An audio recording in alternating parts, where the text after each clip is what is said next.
Praise the Lord. Aroma T വിയിലെ എല്ലാ മാന്യ ശ്രോതാക്കൾക്കും വേഗം വരുന്ന കർത്താവായ യേശു ക്രിസ്തുവിന്റെ നാമത്തിലെ വന്ദനത്തെയും സ്വാഗതത്തെയും അറിയിക്കുന്നു.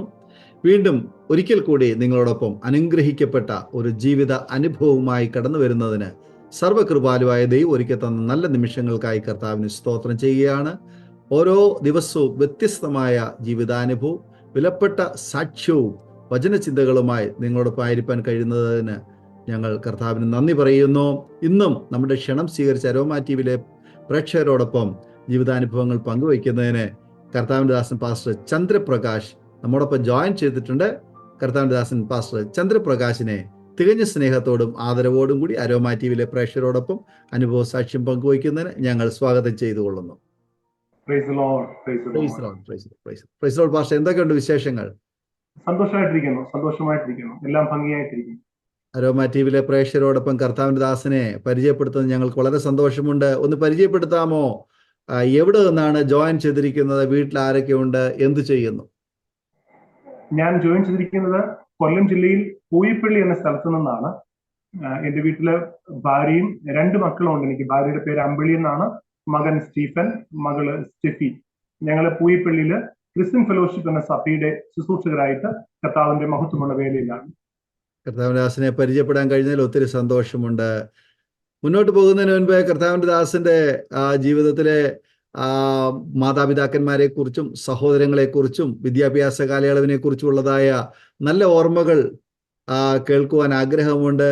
തുടർന്ന് ദൈവം നടത്തിയ വഴികളെക്കുറിച്ച്, കർത്താവിനെ അറിയാനിടയായി തീർന്ന സാഹചര്യങ്ങളെക്കുറിച്ച്, സുവിശേഷ വേലയിൽ ഉണ്ടായിട്ടുള്ള അനുഭവങ്ങളൊക്കെ പങ്കുവയ്ക്കാനുള്ള സമയമാണ്. കർത്താവിന്റെ ദാസനെ തുടർമാനമായിട്ട് സംസാരിക്കാം. ദൈവത്തിന്റെ അതിപരിശുദ്ധ നാമം വാഴ്ത്തപ്പെടട്ടെ. അരോമ ടി വിയിലെ ബഹുമാന്യരായ എല്ലാ പ്രേക്ഷകർക്കും, അതുപോലെ തന്നെ അരോമ ടി വിയുടെ പ്രധാന ചുമതല വഹിക്കുന്ന ബഹുമാനപ്പെട്ട ഡാനിയൽ ജോൺ പാസ്റ്റർക്കും ക്രിസ്തുയേശുവിന്റെ നാമത്തിലുള്ള എന്റെ സ്നേഹ വന്ദനത്തെ അറിയിക്കുന്നു. കർത്താവിന് സ്തോത്രം. ഇപ്രകാരം അവസരങ്ങൾ നൽകിയ ദൈവത്തിന്, സർവകൃപാലുവായ ദൈവത്തിന് സകല മാനവും മഹത്വവും അർപ്പിച്ചുകൊള്ളുകയാണ്. കർത്താവിന് സ്തോത്രം. എന്റെ ബാല്യകാലത്തെ കുറിച്ച് പറയുമ്പോൾ വളരെ ദുഃഖവും വേദനാജനകവുമായ ഭയാനകമായ അനുഭവങ്ങളാണ് എന്റെ ജീവിതത്തിൽ ഉണ്ടായിട്ടുള്ളത്. കർത്താവിന് സ്തോത്രം. എന്റെ പിതാവ്, മാതാവ്, ജ്യേഷ്ഠൻ, അനുജൻ, ഞാനും ചേർന്ന ഒരു ചെറിയ കുടുംബം. കർത്താവിന് സ്തോത്രം. എന്റെ പിതാവ് മദ്യപിക്കാൻ ആവശ്യമായ ചാരായം ഭവനത്തിൽ വെച്ച് തന്നെ മാറ്റിയെടുക്കുക, എന്റെ അനുജനെ ഷാപ്പിൽ കൊണ്ടുപോയി എന്റെ അനുജനെ മദ്യപിച്ച് പഠിപ്പിക്കുന്നത് തന്നെ എന്റെ പിതാവാണ്. എന്റെ ജ്യേഷ്ഠനെ ചാരായം വാറ്റുവാനും വിതരണം ചെയ്യുവാനുമായിട്ട് ഒരു ഷാപ്പിൽ നിർത്തിയാണ് വളർത്തിയത്. എനിക്ക് 8 വയസ്സ് പ്രായമുള്ളപ്പോൾ മുതൽ എന്റെ 3-ാം ക്ലാസ് 4-ാം ക്ലാസ്സിലൊക്കെ പഠിക്കുന്ന കാലഘട്ടങ്ങളിൽ അച്ഛന് വലിക്കുവാൻ ആവശ്യമായ കഞ്ചാവ് വാങ്ങിപ്പാൻ എന്നെയാണ് എന്റെ പിതാവ് മാർക്കറ്റിലേക്ക് അയക്കുക. രാത്രി കാലങ്ങളിൽ എന്റെ പിതാവ് വളരെ ലക്കുകെട്ട് ഭവനത്തിൽ കടന്നു വരും. കഞ്ചാവും ചാരായവും ഉപയോഗിക്കുന്നത് കൊണ്ട് സുബോധമില്ലാത്ത രീതിയിൽ ഭവനത്തിൽ കടന്നു വരും. അച്ഛന്റെ വരവ് കണ്ട് ഭയന്ന് വിറച്ച് ഞാനും എന്റെ അമ്മയും സഹോദരന്മാരും ഞങ്ങൾ ഭവനം വിട്ട് ഓടുകയാണ് പതിവ്. സ്വസ്ഥതയില്ലാത്ത, സമാധാനമില്ലാത്ത, സന്തോഷമില്ലാത്ത ദിനരാത്രങ്ങൾ. ഭക്ഷണത്തിന്റെ കാര്യത്തിലൊക്കെ വളരെയേറെ ബുദ്ധിമുട്ടുകൾ, വസ്ത്രത്തിന്റെ കാര്യത്തിലൊക്കെ വളരെയേറെ ബുദ്ധിമുട്ടുകൾ എന്റെ ബാല്യകാലത്തിൽ ഞങ്ങൾ അനുഭവിച്ചിട്ടുണ്ട്. പലപ്പോഴും സ്കൂളിൽ നിന്ന് കിട്ടുന്ന ഭക്ഷണമാണ്. അതുപോലെ തന്നെ വൈകിട്ട് ഭവനത്തിലേക്ക് വരുമ്പോൾ ചുറ്റുപാടിൽ പാർക്കുന്ന നല്ലവരായ മർത്തോമാ കുടുംബങ്ങളുണ്ട്. അവിടേക്ക് കടന്നു പോവുകയും അവിടെ ചെറിയ ചെറിയ ജോലികളും മറ്റും ചെയ്തു കൊടുത്ത് ഭക്ഷണത്തിനുള്ള വക കണ്ടെത്തുന്ന വളരെ ചെറിയ ബാല്യകാലമായിരുന്നു എന്റേത്. കർത്താവിന് സ്തോത്രം. ആമേൻ. അപ്പൻ വീട്ടിൽ കടന്നു വന്ന് ചുറ്റുപാടുകളിൽ പാർക്കുന്ന മനുഷ്യരുമായിട്ട് വഴക്കും ബഹളവും ഒക്കെ ഉണ്ടാക്കിയിട്ട് പല രാത്രികളും ഉറങ്ങാൻ കഴിയാതെ ദുഃഖിച്ചും നിലവിളിച്ചും കൊണ്ട് ഭവനത്തിന് ചുറ്റും ഇങ്ങനെ നടക്കുന്ന ബാല്യകാലമാണ്. അപ്പന് ബോധിച്ച വഴിയായതുകൊണ്ട് ഞങ്ങൾ 3 സഹോദരന്മാർ ഞങ്ങൾക്കും ബോധിച്ച വഴിയിലാണ് ഞങ്ങൾ വളർന്നു വരിക. ആമേൻ. ഒരു സുപ്രഭാതത്തിൽ എല്ലാം തകർന്ന് തരിപ്പണമായി. ജീവിതത്തിൽ ഒരു മുൻപോട്ട് പോകാനുള്ള ഒരു പ്രതീക്ഷയുമില്ലാത്ത വിധത്തിൽ എല്ലാം തകർന്ന് തരിപ്പണമായി. എന്റെ അച്ഛൻ മദ്യപിച്ച് അറ്റാക്ക് വന്ന് അച്ഛൻ മരിക്കുന്നു. അച്ഛന്റെ മരണശേഷം മൂത്ത ജ്യേഷ്ഠൻ അദ്ദേഹം ഞങ്ങളെ വിട്ട് അദ്ദേഹം ഗുജറാത്തിലേക്ക് കടന്നു പോകുന്നു. എന്റെ അനുജൻ ഒരു മുക്കുപണ്ടം കേസിലെ പ്രതിയായി പോലീസിന് പിടിയിലാകാതിരിക്കാൻ എന്റെ അനുജൻ നാട് വിട്ടു പോകുന്ന സാഹചര്യങ്ങൾ ഉണ്ടാകുന്നു. ഇതെല്ലാം കണ്ട് മനം തകർന്ന രോഗിയായി മാറി എന്റെ അമ്മ ഈ തകർച്ചയിലും പഠിച്ച് ഒരു ജോലി മേടിക്കാനുള്ള അതിയായ ആഗ്രഹം എന്റെ ജീവിതത്തിൽ ഉണ്ടായിരുന്നു. കൂടാരവാസിയായ യാക്കോബിനെ പോലെ ഭവനത്തിൽ പാർത്ത അമ്മയെ നോക്കി ചെറിയ ചെറിയ പണികൾ ചെയ്ത് കുടുംബം പുലർത്തുന്ന ബാല്യകാലം. കർത്താവിന് സ്തോത്രം. ഇതാണ് എൻ്റെ ബാല്യകാലത്തിലുള്ള അനുഭവങ്ങൾ. അതുപോലെ എൻ്റെ സ്കൂൾ വിദ്യാഭ്യാസം എന്ന് പറയുന്നത് 1-ാം ക്ലാസ് മുതൽ 4-ാം ക്ലാസ് വരെ ഞാൻ പഠിക്കുന്നത് നീലേശ്വരം MSc-LP സ്കൂളിലാണ്. ആ വിദ്യാഭ്യാസം എനിക്ക് ഓർമ്മയുണ്ട്. വളരെ ദയനീയമായ അവസ്ഥകളായിരുന്നു. എന്നോടൊപ്പം പഠിച്ച ഒരു പെൺകുട്ടി എൻ്റെ അച്ഛന്റെ അമ്മയോട് പറഞ്ഞ ഒരു വാക്ക് എനിക്കിപ്പോഴും എൻ്റെ അച്ചാമ്മയിൽ നിന്ന് ഞാൻ കേട്ട് എൻ്റെ മനസ്സിലുണ്ട്. ആ പെൺകുട്ടി ഇങ്ങനെയാ പറഞ്ഞത്: ചന്ദ്രപ്രകാശിന്റെ മാതാപിതാക്കളോട് പറയണം, ചന്ദ്രപ്രകാശിന് ഒരു നല്ല നിക്കർ വാങ്ങിച്ചു കൊടുക്കാൻ. ഈ കീറിപ്പറഞ്ഞ നിക്കറും ഈ ഉടുപ്പും ഇട്ടുകൊണ്ടാണോ സ്കൂളിൽ അവനെ പറഞ്ഞു വിടുന്നതെന്ന് ചോദിച്ച സാഹചര്യങ്ങൾ ഉണ്ടായിട്ടുണ്ട്. അത്രയേറെ അങ്ങനെയുള്ള ഒരു സാഹചര്യങ്ങളാണ് ബാല്യകാലങ്ങളൊക്കെ. 5-ാം ക്ലാസ് മുതൽ 7-ാം ക്ലാസ് വരെ ഞാൻ പഠിക്കുന്നത് നെടുവത്തൂർ DVUP എന്ന് പറയുന്നത് ആ സ്കൂളിലാണ്. എന്റെ 8-ാം ക്ലാസ് മുതൽ 10-ാം ക്ലാസ് വരെയുള്ള ഹൈസ്കൂൾ വിദ്യാഭ്യാസം പ്ലാമോഡ് EVHS-ലാണ് ഞാൻ പഠിക്കുന്നത്. എന്റെ പ്രീ ഡിഗ്രി വിദ്യാഭ്യാസം കൊട്ടാരക്കര സെന്റ് ഗ്രിഗോറിയസ് കോളേജിലാണ്. അതിനുശേഷം ഞാൻ ദൈവശാസ്ത്രപരമായ തിയോളജി പഠിക്കാനായിട്ട് മണക്കാല സ്റ്റേറ്റ് തിയോളജിക്കൽ സെമിനാരിയിൽ 97 മുതൽ 2000 വരെയുള്ള കാലഘട്ടങ്ങൾ കടന്നുപോയി. ഇതാണ് എന്റെ വിദ്യാഭ്യാസ കാലഘട്ടങ്ങൾ. കർത്താവിന് സ്തോത്രം. ഇനി എന്റെ കർത്താവിനെ കണ്ടുമുട്ടിയ മനോഹരമായ അനുഭവങ്ങളുണ്ട്. കർത്താവിന് സ്തോത്രം. ആദ്യമേ ഞാൻ ഓർപ്പിച്ചിരുന്നല്ലോ, എന്റെ അപ്പനിൽ നിന്ന് എനിക്ക് ലഭിക്കേണ്ടതായ ന്യായമായ കരുതലും പരിപാലനങ്ങളൊന്നും എന്റെ ബാല്യകാലത്തിൽ എനിക്ക് ലഭിച്ചിരുന്നില്ല. അപ്പൻ എന്ന് പറയുമ്പോൾ ക്രൂരനായ ഒരു മനുഷ്യൻ. ഒരു ദിവസം മാർക്കറ്റിൽ നിന്ന് കഞ്ചാവ് കിട്ടാതെ വന്നാൽ അതേ മുറിക്കുള്ളിലേക്ക് എന്നെ പ്രവേശിപ്പിച്ച് കവളിമടൽ വെട്ടി ശരീരം മുഴുവനും അടിച്ചു കീറുന്ന ഒരു മനുഷ്യൻ. കർത്താവിന് സ്തോത്രം.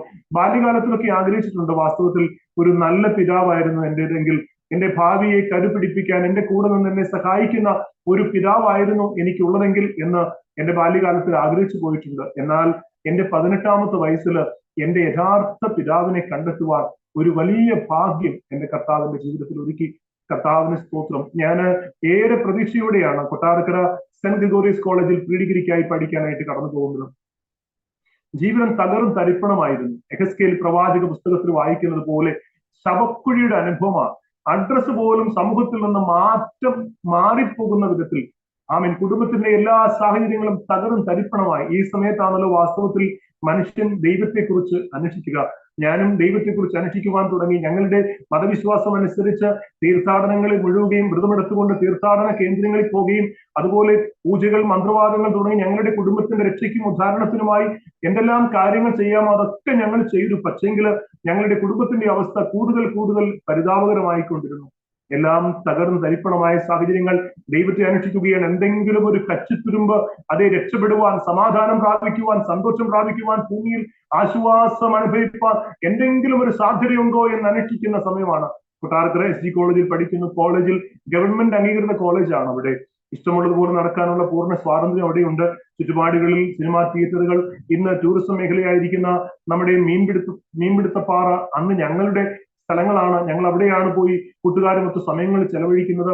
അങ്ങനെയുള്ള സമയമാണ്. ഞാൻ ദരിദ്രനെങ്കിലും സമ്പന്നരായ കൂട്ടുകാരുമൊത്ത് ഇത്തരത്തിലുള്ള സിനിമാശാലകളിലേക്കൊക്കെ കടന്നു പോകുന്ന കോളേജ് വിദ്യാഭ്യാസമായിരുന്നു എനിക്കുമുള്ളത്. എന്നാൽ ആ കോളേജിൽ ഓർത്തഡോക്സുകാരുടെ കോളേജിൽ മാർത്തോമാ സഭയുടെ ഇവാഞ്ചലിക്കൽ യൂണിയൻ എന്ന് പറയുന്നതായ ഒരു യുവജന സംഘടന പ്രവർത്തിക്കുന്നുണ്ടായിരുന്നു. അവരുടെ ചാപ്പലിൽ അവരുടെ ഒരു യൂത്ത് മീറ്റിംഗ് ക്രമീകരിച്ചു. എന്റെ നാട്ടുകാരനായ ഒരു സ്നേഹിതൻ, ഇപ്പോൾ മാർത്തോമാ സഭയുടെ ഒരു അച്ഛനാണ്, ഡിഗ്രിക്ക് ആ കോളേജിൽ പഠിക്കുന്നുണ്ടായിരുന്നു. എന്റെ സാഹചര്യങ്ങളെല്ലാം അറിയാവുന്ന ആ സ്നേഹിതൻ ആ കോളേജിലേക്ക് എന്നെ പരിചയപ്പെടുത്തുകയാണ്. ആ ക്യാമ്പിലേക്ക് എന്നെ പരിചയപ്പെടുത്തുകയാണ്. ഞാൻ ആ ക്യാമ്പിൽ കടന്നുപോയി. ആയുസ്സിൽ ആദ്യമായിട്ടാണ് ക്രൈസ്തവരുടെ ആരാധനയിൽ പങ്കെടുക്കാൻ ഒരു അവസരം കിട്ടുക.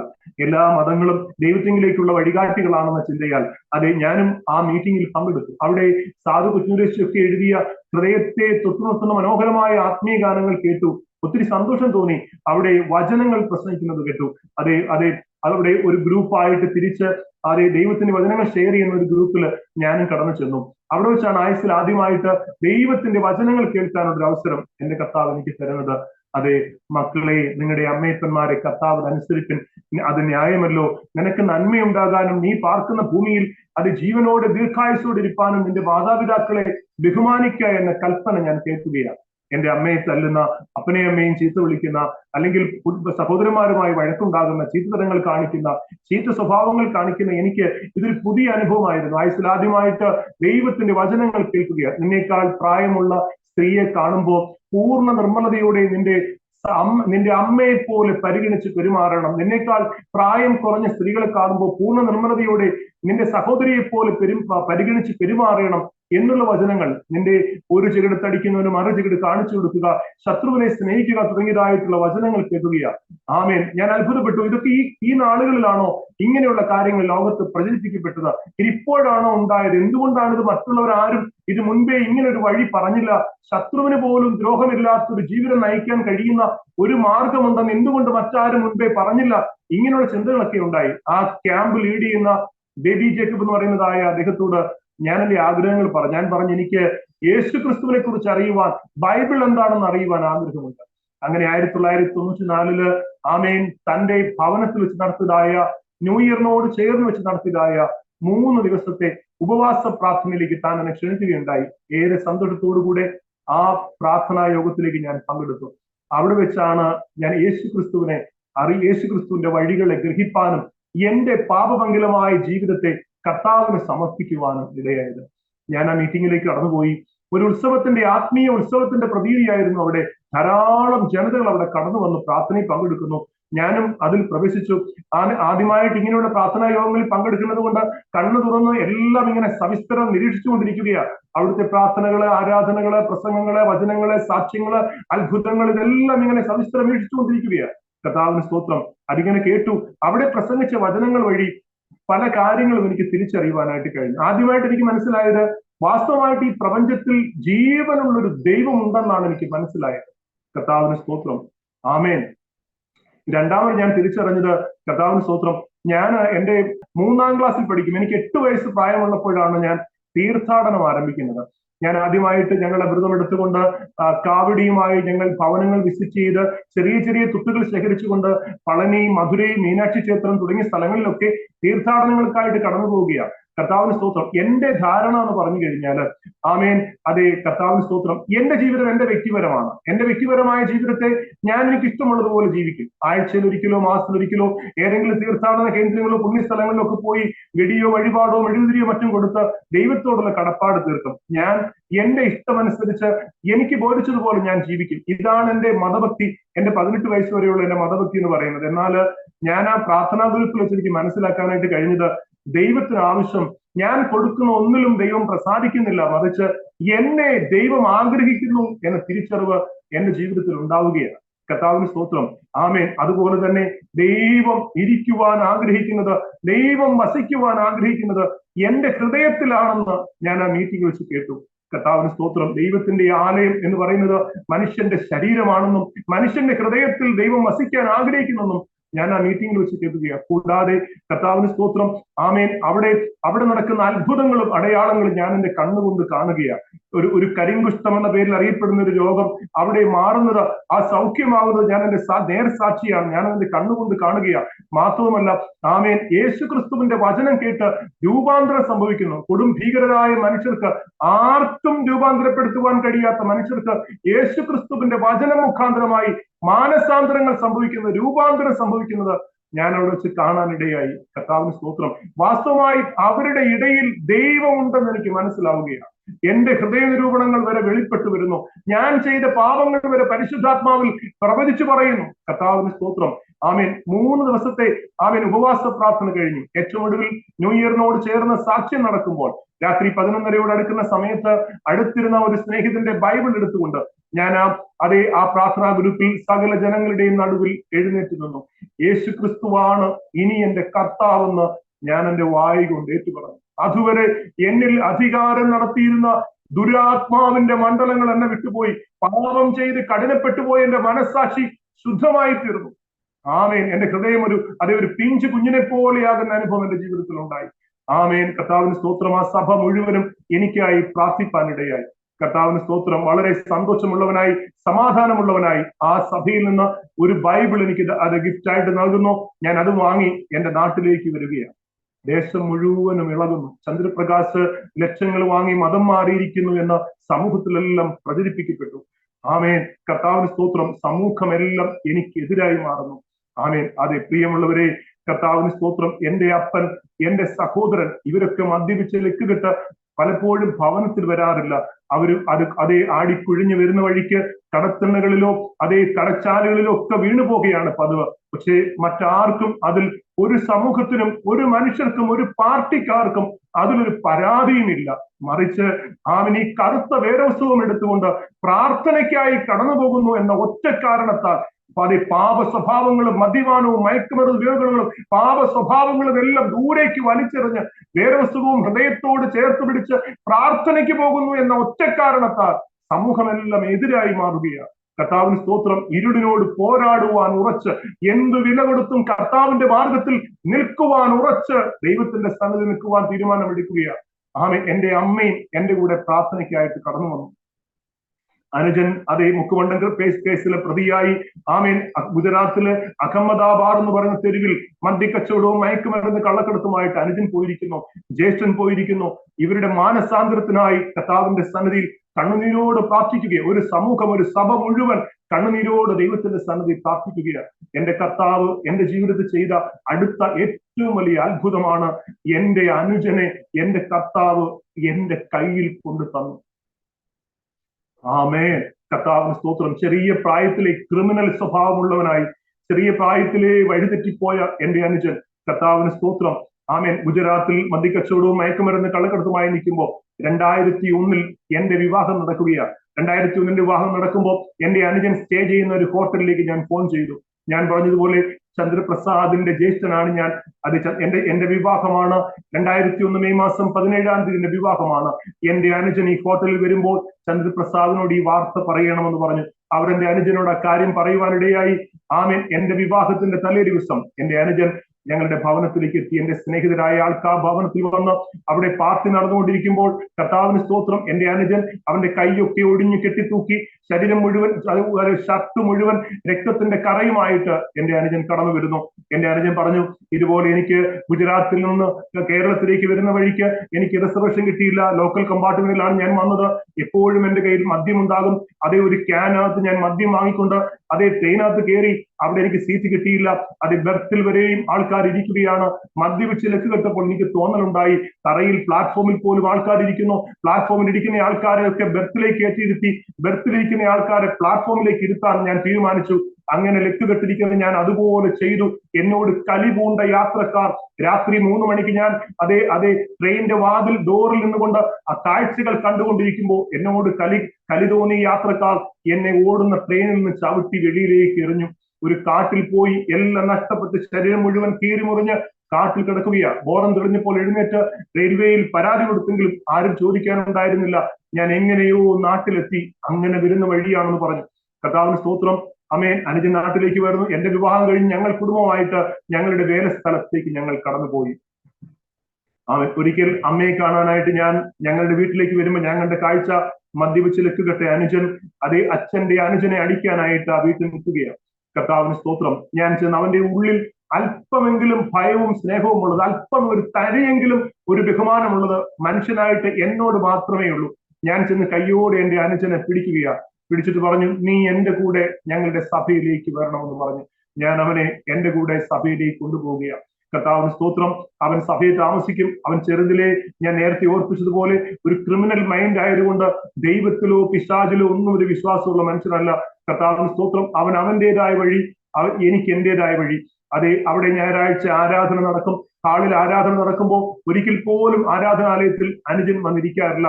ജ്യേഷ്ഠനാണ് ഇത് നടത്തുന്ന ചിന്ത ഒരിക്കൽ പോലും അവൻ ഉണ്ടായിട്ടില്ല.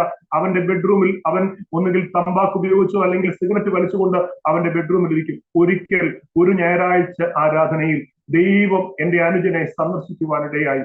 കർത്താവിന് സ്തോത്രം. ഞങ്ങൾ ഇങ്ങനെ ആരാധിച്ചു കൊണ്ടിരിക്കുമ്പോൾ എന്റെ അടുക്കൽ ഒരാൾ വന്നിരുന്ന ഹല്ലേലൂയായും സ്തോത്രവും പറയുന്നു. ഞാൻ കരുതി എന്റെ സ്നേഹിതരായ ദൈവദാസന്മാർ ആരെങ്കിലും ആയിരിക്കുമെന്ന് കരുതി ഞാൻ കണ്ണു തുറന്ന് നോക്കിയപ്പോ എന്റെ അനുജൻ എന്റെ അടുക്കൽ ഇരുന്ന് കരങ്ങളെ ഉയർത്തി ഹല്ലേലൂയ സ്തോത്രം എന്ന് പറയുന്നു. എനിക്കത് വിശ്വസിക്കാനായിട്ട് കഴിഞ്ഞില്ല. എവന്റെ ജീവിതത്തിൽ എന്തോ സംഭവിച്ചു എന്ന് എനിക്ക് മനസ്സിലായി. ആരാധന കഴിഞ്ഞ് എന്റെ അനുജൻ പറയുകയാണ്, നിങ്ങൾ ഇവിടെ ആരാധിച്ചു കൊണ്ടിരിക്കുമ്പോൾ എന്റെ ബെഡ്റൂമിൽ ഞാൻ ഇങ്ങനെ സിഗരറ്റ് വലിച്ചുകൊണ്ടിരിക്കുന്ന സമയമാണ് ഒരു കറുത്ത രൂപം എന്റെ മുറിക്കുള്ളിലേക്ക് കടന്നു വന്നു. എന്റെ ശരീരത്തിൽ നിന്ന് വെളിയിൽ പോയാണെന്ന് എനിക്ക് അറിയത്തില്ല. ഈ കറുത്ത രൂപം എന്നെ കട്ടിലിനോട് ചേർന്ന് എന്റെ കഴുത്ത് ഞെരിച്ച് എന്നെ കൊല്ലുവാനായി ശ്രമിച്ചു. ആരെയും ഭയമില്ലാത്ത ഞാൻ ഭയന്ന് വിറച്ചുപോയി. ആ കറുത്ത രൂപത്തിന്റെ പിടിയിൽ നിന്ന് രക്ഷപ്പെടുവാനായി ഞാൻ ആ ബെഡ്റൂമിൽ നിന്ന് ഇറങ്ങി ഓടി നിങ്ങളുടെ അടുക്കിലേക്ക് വന്ന് നിങ്ങൾ പറയുന്ന ഭാഷ തന്നെ ഞാനും പറഞ്ഞുകൊണ്ടേയിരുന്നു. എന്റെ അനിയൻ ചോദിച്ചൊരു ചോദ്യം വാസ്തവത്തിൽ, ജ്യേഷ്ഠ, നിങ്ങളുടെ പരിപാടി എന്താ നിങ്ങളുടെ പരിപാടി? ഇവിടെ എന്തൊക്കെയോ നടക്കുന്നതായി ദേശത്തൊക്കെ ആൾക്കാർ പറയുന്നുണ്ട്. എന്താ നിന്റെ പരിപാടി? എന്താണ് ദൈവം എന്ന് പറഞ്ഞാൽ? ആരാണ് ദൈവം എന്ന് പറയുന്നത്? നിഷ്കളങ്കമായും കർത്താവിന്റെ സ്നേഹത്തെ ഗ്രഹിക്കുവാനുള്ള വലിയ താല്പര്യത്തോടെ പ്രിയ സഹോദരനോട് ചോദിക്കാനിടയായി. നിർമ്മല സുവിശേഷം അവനോട് പറയുവാൻ ദൈവം എനിക്ക് അവസരങ്ങൾ നൽകി. യേശു ക്രിസ്തുവിന്റെ ക്രൂശ് മരണത്തിലൂടെ മനുഷ്യന്റെ പാപത്തിന് പരിഹാരമുണ്ട്, സമാധാനവും സന്തോഷവും പ്രാപിക്കാൻ വഴിയുണ്ടെന്ന് എന്റെ സഹോദരനോട് പറയുവാൻ കർത്താവ് കൃപ ചെയ്തു. എന്റെ അനുജൻ കണ്ണുനീരോട് ചോദിച്ചൊരു ചോദ്യമാ, എന്റെ സകല പാപങ്ങളും യേശു സൗജന്യമായി ക്ഷമിക്കുമോ എന്ന്. കർത്താവിന് സ്തോത്രം. അങ്ങനെ എന്റെ അനുജന്റെ ജീവിതം കർത്താവിനായിട്ട് സമർപ്പിക്കപ്പെട്ടു. കർത്താവിന് സ്തോത്രം. ആമേൻ. ദൈവം വലിയ അത്ഭുതങ്ങൾ എന്റെ അനിയന് വേണ്ടി ചെയ്തു. ആമേൻ. ഡൽഹി ഗ്രേസ് ബൈബിൾ കോളേജിൽ പഠിപ്പാൻ ദൈവം അവൻ അവസരങ്ങൾ കൊടുത്തു. തുഗ്ലക്കാബാദ് ഗ്രാമത്തിനകത്ത് അതേ വർഷങ്ങളായി കർത്താവിന്റെ വേല ചെയ്തു വരുന്നു. അവിടെ അവന് ബൈബിൾ സ്കൂളുണ്ട്, അവിടെ ചർച്ചുണ്ട്, സ്കൂളുകളുണ്ട്. അതുപോലെ ഇന്ത്യയുടെ പല സംസ്ഥാനങ്ങളിൽ കർത്താവിന്റെ മഹത്വമുള്ള വേല നന്നായിട്ട് താൻ ചെയ്തു വരുന്നു. അനേക മിഷണറിമാരെ തന്നോടൊപ്പം കർത്താവിന്റെ മഹത്വമുള്ള വേല ചെയ്യുന്നു. കർത്താവിന്റെ ജീവിതത്തിൽ ചെയ്ത വലിയ അത്ഭുതമാണ്. കർത്താവിന് സ്തോത്രം. അതുപോലെ തന്നെ ആമേൻ, ഞാൻ കർത്താവിലേക്ക് വന്നു. ഞാനും എന്റെ അമ്മയും ആ വിശ്വാസത്തിൽ വന്നു. എന്റെ വിവാഹത്തിന്റെ സമയത്ത് എന്റെ അനുജൻ വിശ്വാസത്തിലല്ല. കർത്താവിന് സ്തോത്രം. എന്റെ വിവാഹത്തിന്റെ കാര്യങ്ങളായി കർത്താവിനോട് പറയും, ദൈവമേ, ഞാന് ഏകനായിട്ട് വിശ്വാസി വന്നിരിക്കുക, ബന്ധുമിത്രാദികളെല്ലാം അക്രൈസ്തവരാണ്. അപ്പോ വിവാഹത്തെക്കുറിച്ചും വിവാഹ ബന്ധത്തെക്കുറിച്ചും ഒക്കെ ബന്ധുക്കളെല്ലാം ഇങ്ങനെ നോക്കിയിരിക്കുക. ഇവന്റെ കല്യാണം ആര് നടത്തും, എങ്ങനെ നടത്തും, ഏത് പെൺകുട്ടിയാണ് എന്നെ വിവാഹം കഴിക്കാനായിട്ട് തയ്യാറാവുക, ഇവന്റെ കാര്യമൊക്കെ എന്തായി തീരുമെന്ന് ജനതകൾ ഇങ്ങനെ നോക്കിയിരിക്കുകയാണ്. കർത്താവിനോട് കണ്ണുനീരോട് പ്രാർത്ഥിച്ച, അപ്പ എന്റെ പിതാവ് അങ്ങാണ്, അമ്മയുടെ ഉദരം മുതൽ അവിടുന്നാണ് എന്റെ ദൈവം, എന്നെ കർത്താവ് സഹായിക്കണം, എനിക്ക് തക്കതായ തുണ എന്റെ ജീവിതത്തിൽ ഒരുക്കി എന്റെ വിവാഹം അവിടുന്ന് നടത്തേണം, സമൂഹത്തിൽ മറ്റുള്ളവർ നിന്ദിക്കാൻ ഇടവരാത്ത വിധത്തിൽ ദൈവം കാര്യങ്ങൾ നന്നായി ചെയ്യുവാൻ കർത്താവിനോട് പ്രാർത്ഥിച്ചുകൊണ്ടിരുന്നു. എന്റെ സഭയിലെ ശുശ്രൂഷകനായ ദൈവത്തിന്റെ ദാസൻ, അദ്ദേഹത്തിന് വളരെ തിരക്കുള്ള മനുഷ്യനാണ്. അദ്ദേഹം പറഞ്ഞു, നമുക്ക് പെണ്ണ് കാണാനായിട്ട് പോകാം എന്ന് പറഞ്ഞു. അദ്ദേഹത്തിന് വളരെ തിരക്കും, അദ്ദേഹം എഴുത്തുകാരനും പ്രസംഗനൊക്കെ ആയതുകൊണ്ട് പെണ്ണ് കാണൽ ചടങ്ങെല്ലാം കൂടെ ഒരു ദിവസത്തേക്ക് ക്രമീകരിച്ചു. ഏകദേശം 4 പെൺകുട്ടികളെ കാണണം ഒരു ദിവസം. ഞാൻ പെണ്ണ് കാണൽ ആരംഭിച്ചു. അത് പുത്തൂരിലാണ് ആദ്യമായിട്ടൊരു പെൺകുട്ടിയെ കണ്ടത്. അത് കഴിഞ്ഞ് നേരെ പുത്തൂർ നേരെ അതെ വർക്കലയ്ക്ക് പോവുകയാണ്. അവിടെ പോയി അവിടെ ഒരു പെൺകുട്ടിയെ കണ്ടു.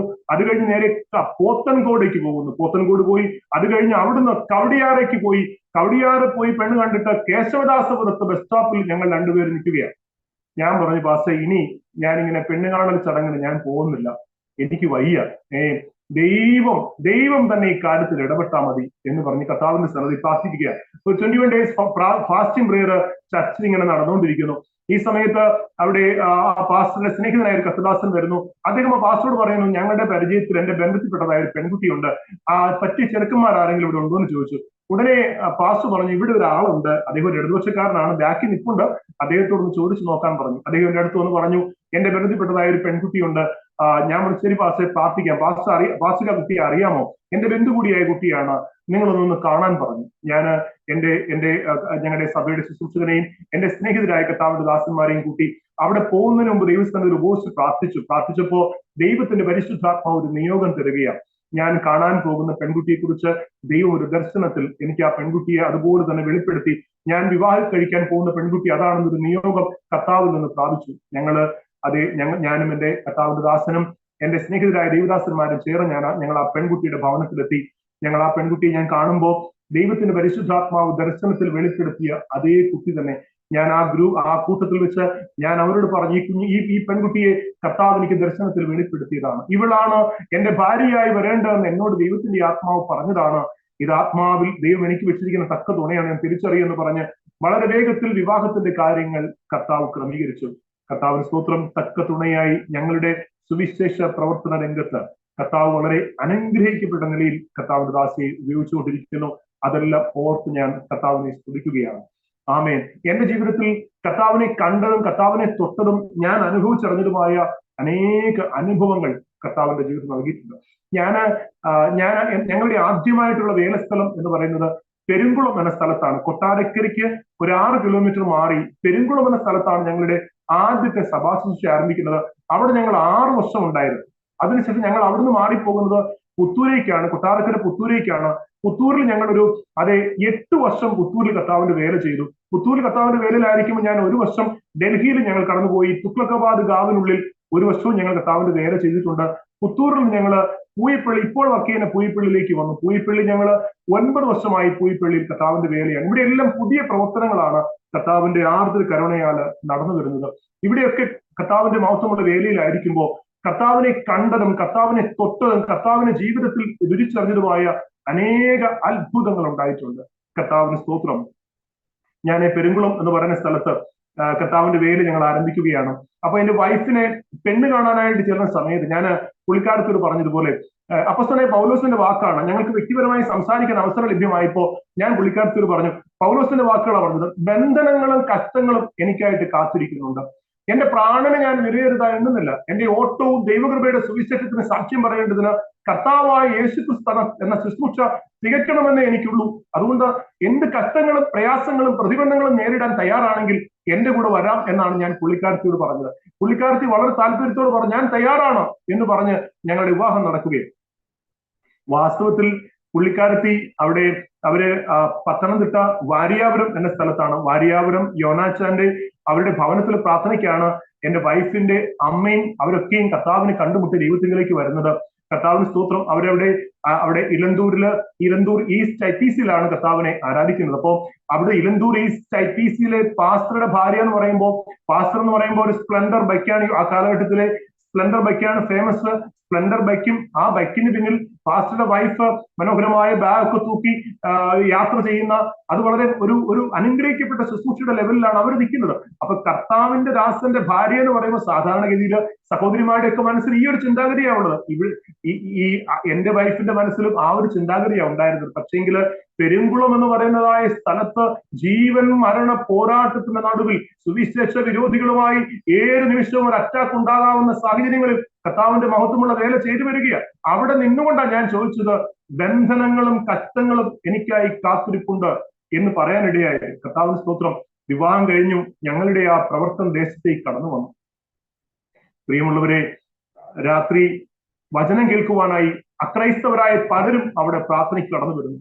ഞങ്ങള് മുറികളൊക്കെ അടച്ചിട്ട് അവിടെ ആര് വന്ന് ശ്രദ്ധിച്ചാലും ആരും അറിയാത്ത വിധത്തിൽ രഹസ്യമായി കർത്താവിന്റെ വചനങ്ങൾ പറഞ്ഞു വരികയാണ്. ഒരു രാത്രിയില് ഭവനത്തിന് ചുറ്റും ആരൊക്കെയോ നടക്കുന്ന ശബ്ദങ്ങൾ കേൾക്കുന്നു. വൈഫ് പറഞ്ഞു, അച്ഛാ ആരൊക്കെയോ നമ്മുടെ വീടിന് ചുറ്റും നടക്കുന്നുണ്ട്. ഞാൻ പറഞ്ഞു, നിന്റെ ഭയം കാരണം തോന്നുന്നതാ.